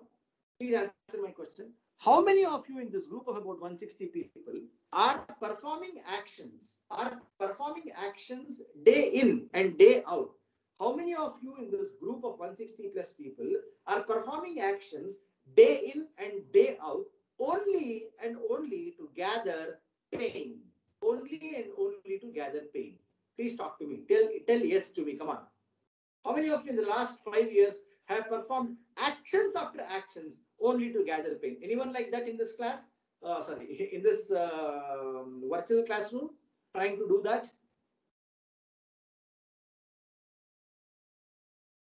None of you? No one? Seriously? The last 10 years, 15 years, the last 1 year maybe, in the last 1 week maybe, you performed actions after actions, day in and day out, moment after moment, only and only to gather pain. Anybody like that in this group? None of you, is it? Wow. So, my dear friends, we do have one, Miss Gautami, who says she does. Oh, Gautami. Is it by the slip of the finger you typed yes? Are you serious about it? I really want to talk to you. I think I have met 1 lakh wrong people. I need to meet you. And this on a serious note. Okay. Very rarely I've heard somebody tell this. Maybe sometimes in the past I've heard people telling me, but this is quite surprising. If you tell me that you're doing actions after actions only to gather pain. So I'd be very happy to meet you in person and want to know more from you on that answer of yours. Maybe I will take it now. Sorry for that. So my dear friends, you know what? Knowing or unknowingly, you know what? You all perform actions only to gather happiness. Knowing or unknowingly. You know what, my dear friends? Some of you might say, I don't want happiness, but I want peace. That is actually a laughable answer. If peace doesn't give you happiness, no, you don't want that peace. If peace starts giving you pain, no, you would actually run away from peace. This is the reality. So, knowing or unknowingly, we are wired to be happy. And that's what our fundamental yearning is, fundamental investigation. And you know, there are some people who told me, like Ananya and Krishna sir, they all told me that they want to know who they are. If knowing who they are gave them a shock of life, they wouldn't want to know who they are. They want to know who they are, hoping that they are wonderful selves, hoping that they are a source of diamond and gold. Had they realized by knowing themselves that they are depressed people, they are anxious people, they would better not choose to know who they are. I'm not telling that they are like that. There's an example only. We all do 100 different things eventually to be happy. If any of those things, whatever we do, doesn't give us happiness, trust me, we wouldn't want happiness at all. And you know what? Now let me show you. Now let me show you this path, a very interesting path, which I call as a trifurcated path. Okay. Now, please don't arrive at any conclusions and any judgments. Don't pass any judgment on the examples I give. So please have an open mind to receive my 3 examples now. Okay. Receive my 3 examples now. Listen with some intensity. Feel my examples. You will have a better vision at the end of the next 3.5-4 minutes. That's when I end my class. You know what, my dear friends? Let me take the example of a terrorist. Okay. Terrorists, if you notice them, they kill people. Do you know why? They think by doing so, they will be happy. Their happiness can be in meeting somebody in heaven or pleasing somebody, whatever it is. I don't want to know what the reasons are, what the causes are. But I want to clearly tell you that predominantly, terrorists believe that gives them happiness. Now, I will come back to the example of terrorists a little later. Now, let me take the example of my own self for the sake of it. Imagine I'm working right now with a particular university, and some other university offers me double the salary, and they'll also offer me one bungalow, one car, and upon that they will give me money for my vacation, and all put together this will every year get hiked by 25%. What do I do? I would go from this university to this university. Why? Because I am seeing happiness. 2x the salary, one bungalow, one car, one annual vacation, plus 20%, 25% hike every year. So I am going to quit this university where I am working right now. In the search of happiness, I would go to the next university. Did you find something common here? Happiness in what terrorist is doing, happiness in what I am doing. Okay. Imagine there is a mother, and this mother, it happened so that she is supposed to attend an interview the next day morning. Unfortunately, that night, her only child, small child, picked up some kind of illness, and she runs to the hospital, and she spends the whole time there, and now she has to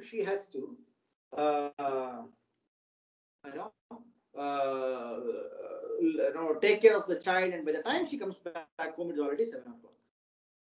And now the child is in the safe hands.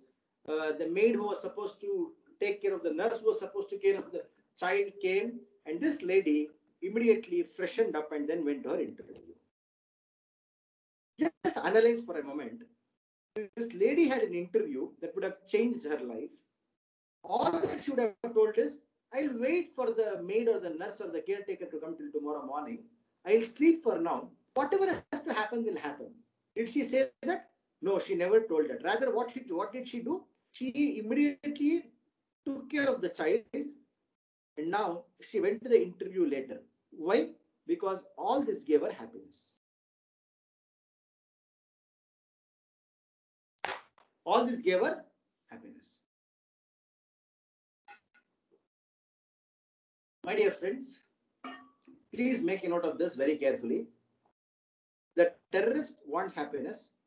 Swaroop wanted happiness. Mother wants happiness. But you know what? These 3 people get their happiness in 3 different ways. The happiness of terrorist comes at the cost of others. The happiness of Swaroop neither comes at the cost of others nor comes at the cost of one's own self. The happiness of mother comes at the cost of one's own self.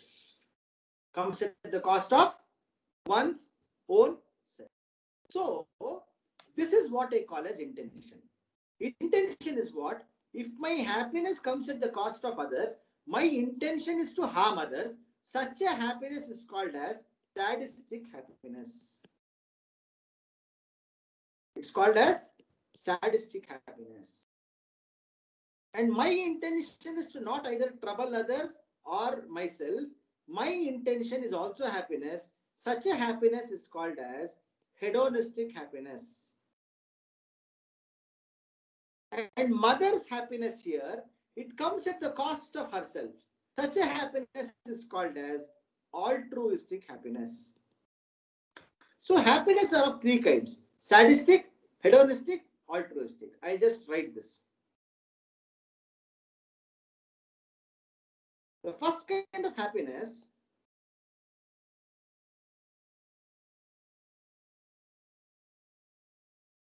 is called as sadistic.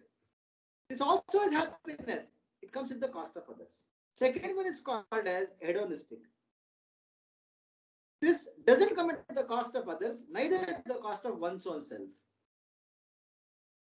And this happiness is called as altruistic.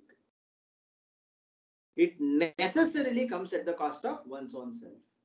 So, my dear friends, you know what? All of us have certain intentions, and these intentions will lead to three different ways of acquiring happiness. But what we want fundamentally in life is happiness. But now there is a deep philosophical question. People ask me, what is the difference between pleasure and happiness? So now I am somebody who wouldn't go into the details of it. There is nothing explicitly anywhere in the Shastras, in the scriptures, which I have found till date, which says pleasure is bad, happiness is good. These are only modern translations. I am yet to find somebody who tells sukha is bad or sukha is limited. Maybe there are definitions which I don't know. Not that I know everything in the world, but in my limited observation all these years, I have not found that. But I can tell you one thing: there is definitely a degree which is there as a major criteria for happiness to be assessed. For example, the degree of happiness this man, the mother gets at the cost of her own self. At the cost of her own self, she is getting happiness. Yeah. At the cost of her own self, she's getting. The degree is much higher. The degree is much lower here, and the degree is much lower in the case of a terrorist's happiness. Okay. So degree might be here and there, and that is immeasurable. There is no electronic device to measure those things at this point of time, and that is a very arbitrary nature. So I wouldn't go into the details of that. But one thing for sure, we all crave for happiness, and we all get happiness in our own ways. And this is what in Shastra is called as Sattva, Rajas, and Tamas. Tamas means all the sadistic behavior. Rajas is hedonistic behavior, and Sattva is altruistic behavior.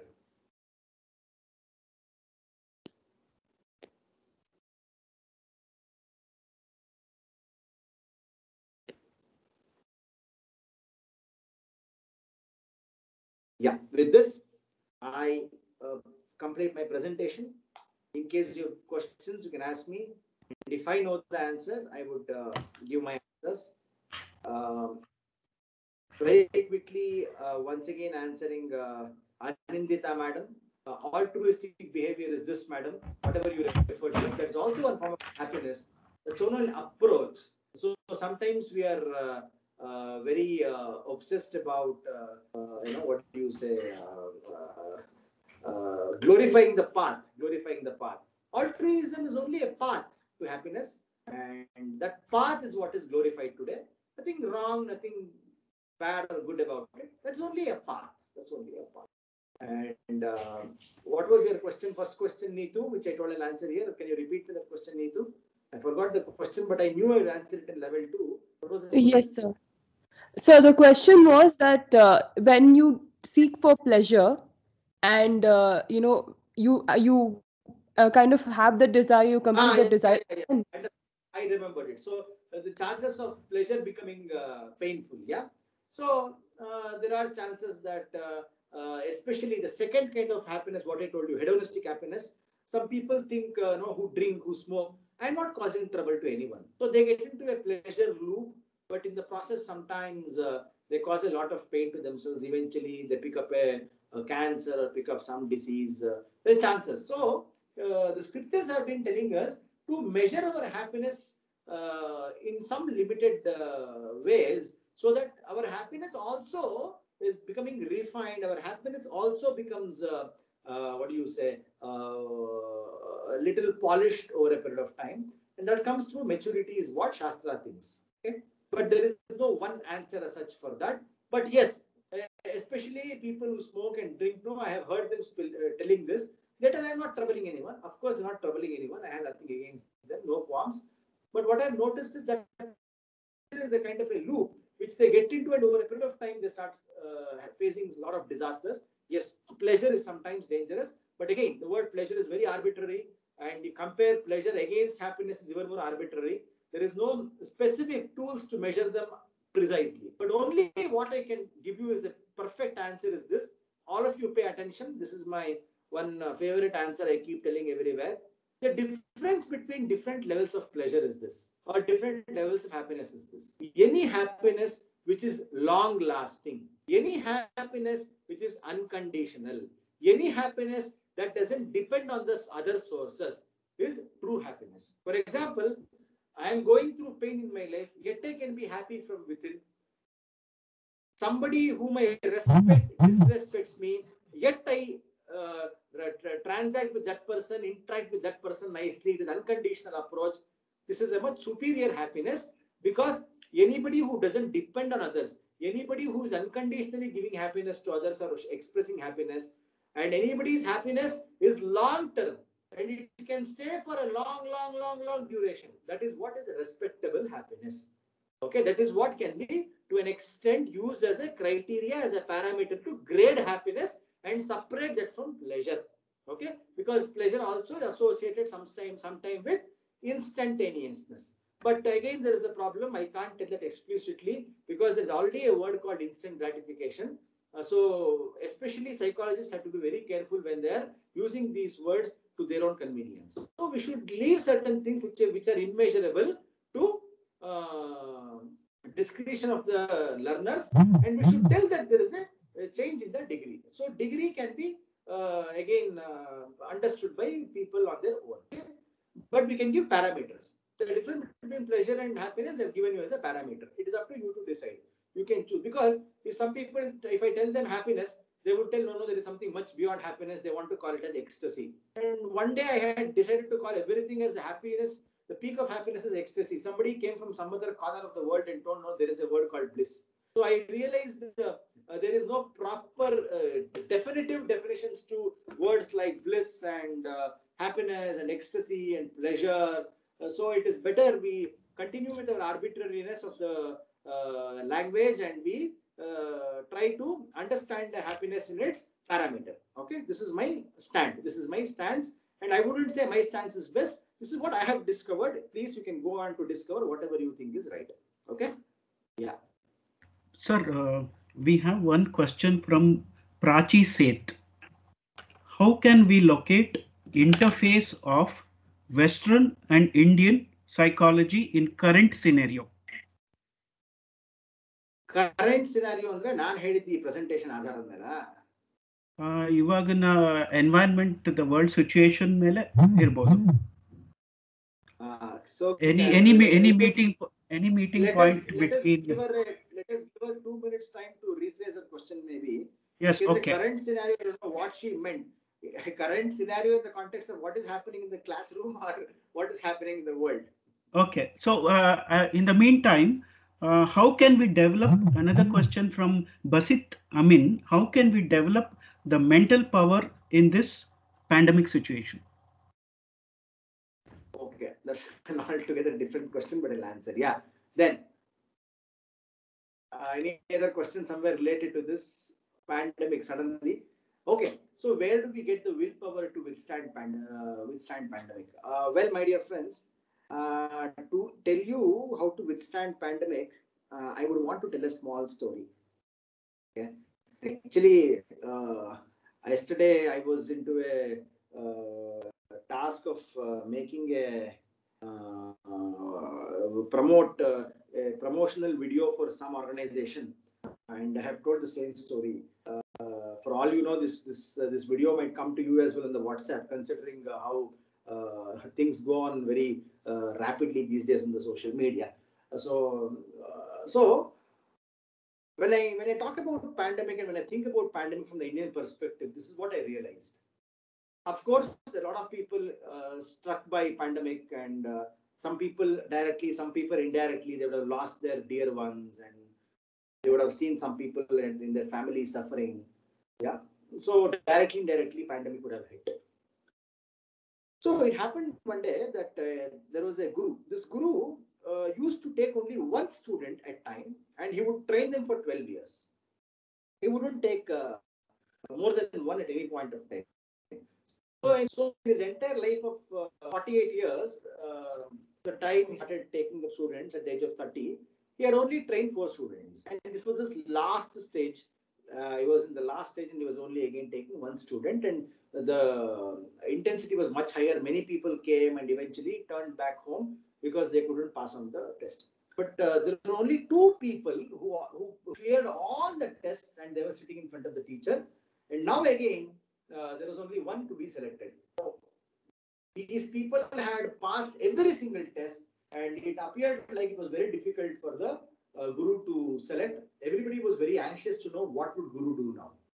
So he saw the children, these 2 students, children waiting there in the veranda. He went along with his wife. Wife had 2 juice glasses with her, and she took the juice, and it was meant for students' consumption. She even told, please consume. She even told, please consume for the students. And he took it in his hand, and both were happy. They thought, okay, teacher is going to personally give it to us. So he took the juice and he poured a little on the first fellow's head and threw the remaining on the face. And did the same thing to the other student also. He threw it on the face. First fellow was shocked. This reception with this unusual welcome. He stood up, walked out of the house using foul language, and was collecting juice, which was dripping from his head, which was all over his face. He was just trying to lick the juice. And the second one survived the test of the teacher, and he was selected. You know what? Nature is testing us now, right now. She's testing our immunity. She's testing our mental stability. So nature has her own ways of treating us. Please understand, every 120 years once, 80 years once, such things will happen to the world. We have to accept this reality. Last time something like this happened with the Spanish flu, and even then people had no answers. And very interestingly, we developed antibodies and we developed some kind of a resistance. And people who are the strongest, people who are the healthiest, are those people who will survive this. So now a direct answer to your question. Understand this, my dear friend, that you are being tested by the nature.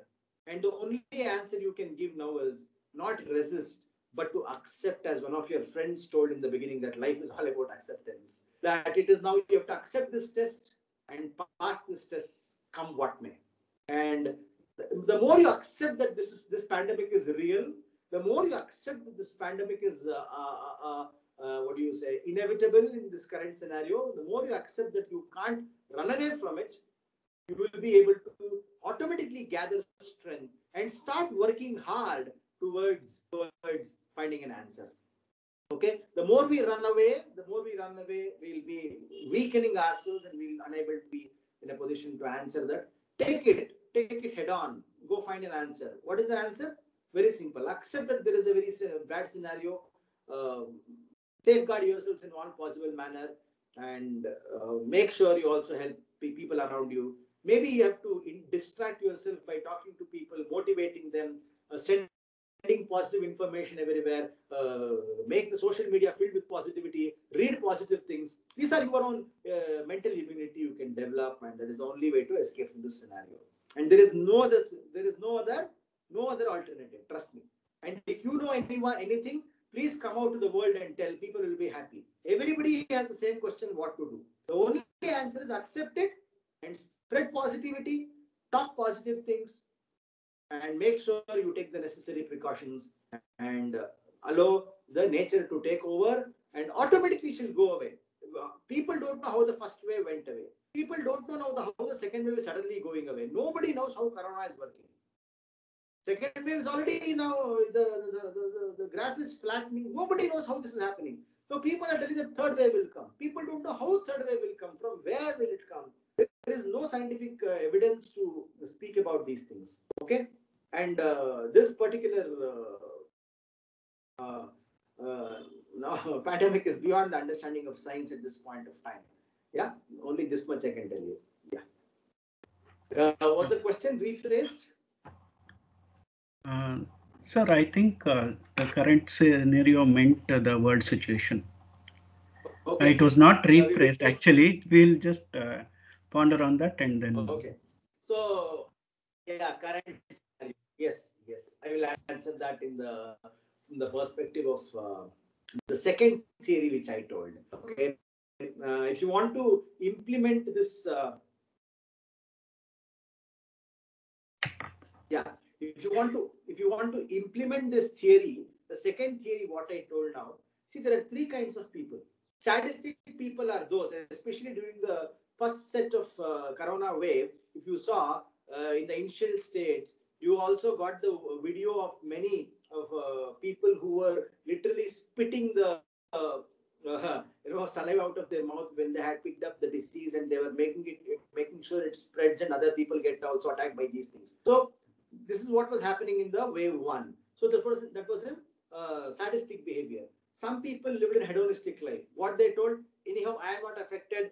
I am not going to worry. I am going to get myself locked down in the home. I will, binge watch movies. I will binge eat good food. But I wouldn't care what is happening around me. I will take care of myself. Neither am I going to trouble others, nor am I going to trouble myself. I will lead a completely happy life. I will follow government protocols. This was hedonistic behavior. And if you look at the altruistic behavior, there were many people who sacrificed their job and they took their bike and moved around, and they gave medicines to people who deserved it. There are people who literally did a lot of good things, knowing that there was pandemic. There were elderly people locked up in the house, nobody to take care of them. And there were many volunteers who, in spite of knowing all the risks, took extra care, had good food which will increase their resistance to the virus, and they did pack up their body with PPEs and masks and other things, and they did sacrifice their life. And these were called as frontline workers and doctors who did not bother about what is happening to themselves, but they worked day in and day out. We know how many doctors lost their life. What if doctors told, no, I am not going to save you guys, because I might pick up a disease myself? That was not the scenario. All these doctors were known as the modern day soldiers who kept their life at stake. See, even now we can find there are three kinds of people. Yeah. And all the careless people are nothing but sadistic. People who don't wear mask and move around and cause infection to others. Those are sadistic in nature. They might not know they are sadistic, but in essentiality, they are sadistic in nature. Okay? And all those people sitting back at home, enjoying this lockdown, doing nothing, are hedonistic. Again, it's not about good and bad. I'm telling you the reality. And now there are also people who are altruistic, who are frontline workers, who are volunteers.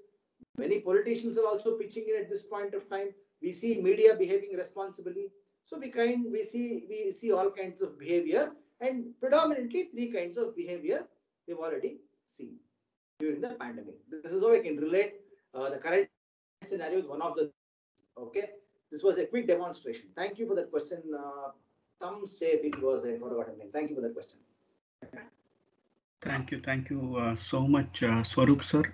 The session, the 2 hours spent, was experientially interactive. And now I would request Dr. Archana Bhatt to make a concluding remark and propose the vote of thanks. Thank you, Professor Ravi. I should say that concluding remarks would not do any sort of justice with such an experienced person as you, Mr. Swaroop. I know Swaroop for many years now. And it's always been interesting whenever we have a discussion, because I come from a purely, scientific side of psychology, where we talk about numbers, where we talk about analysis, data, and all these things. And then Swaroop comes from this school of thought where you look at the qualitative way of it, the philosophical way of it, the spiritual way of it. So it's been a very interesting interaction every time I've been with Swaroop. And frankly, probably when Ravi sir said, ma'am, why don't we have a workshop on Indian psychology? The first name which came to us was obviously Dr. Swaroop. So I would thank Dr. Swaroop for really having, there's so much to think.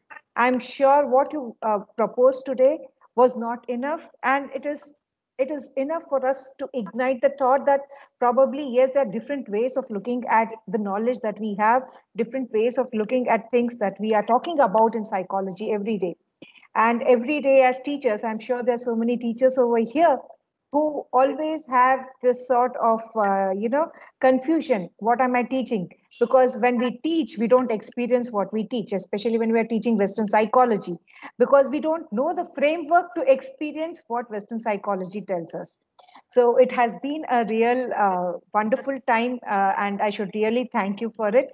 And thank you, Professor Ravi, for having coordinated the event, and also having coordinated with Dr. Swaroop for the session.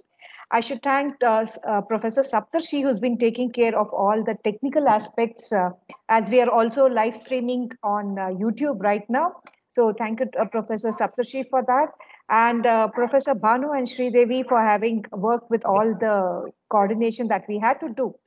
And I'm very happy that we have over 200, putting both YouTube and MS Teams together. We have over 200 participants who are viewing this event live, and they're all across India. So thank you very much for being a part of this. May I request Professor Saptarshi to please uh, post the feedback links both on the YouTube chat box and the MS Teams chat box, so that we as coordinators and organizers of this event would get the feedback. So, Swaroop sir, it was long due. We were supposed to meet at the college. We kept on thinking that we'll have one whole day session workshop at college. We really missed that physical space. But I know how reluctant you were to go online and do this, because this is not something that without having that personal interaction, it's a little difficult. I totally agree with that. But hopefully, once we come out of the pandemic and everyone is safe and healthy, we do have personal interaction with you, and we go ahead, because at Surana, we are very seriously thinking about building a space for research in Indian psychology, because one, having people like you to guide us would also help us, and the students also are interested in it. So hopefully we get to see more of you at Surana College. And I thank all the participants for having been a part of this, and I request you to fill the forms. I do understand that some of you are having difficulty accessing the chat box. uh, those of you have difficulty accessing the chat box, after the session concludes now, I will type it out on the screen, and you can look at the screen and give the feedback. Alternatively, you can also go to the YouTube link, and it is there on the chat box. With this, I formally conclude the session. Thank you, everyone. Thank you very much. Thank you, sir. Thank you, madam. Thank you, sir. Ms. Ananya and Akanksha, do you have any doubts?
Those of you who are having a problem accessing the feedback link could please raise your hands.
I have attached a file which has the link.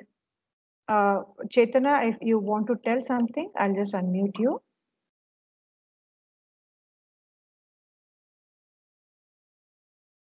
No, ma'am, it's just I didn't get the feedback form. Yes, please see if you have received a PPT, and if you can download the PPT, it has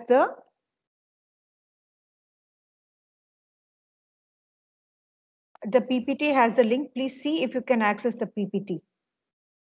Ma'am, there is no chat box option at all. There's no chat box option at all. So the only thing that I can do is then I will share the screen, and then people can view from the screen and give the feedback. So if you don't have the chat box option at all, right? So I will share the screen now.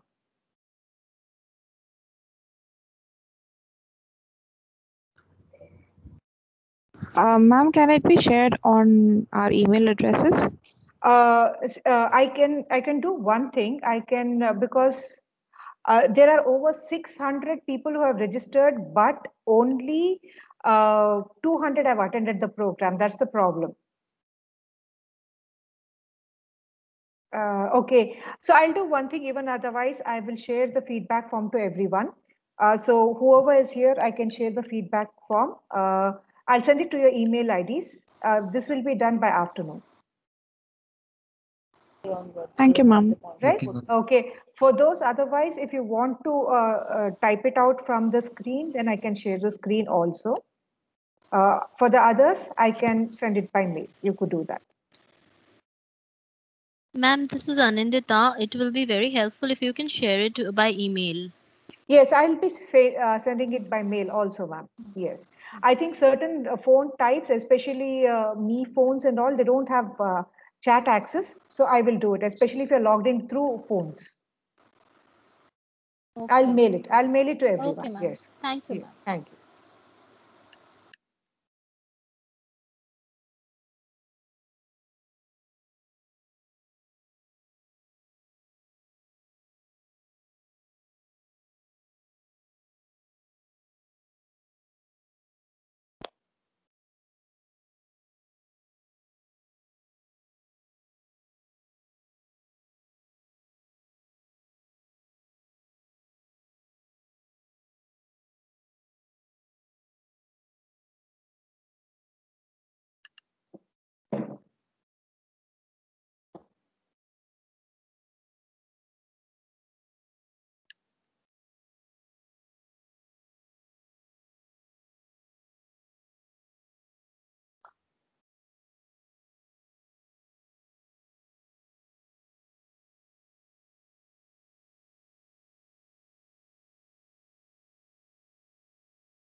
The link has been shared on the YouTube live chat box as well. So if you would like to fill it there, please go to the YouTube chat box and find the link.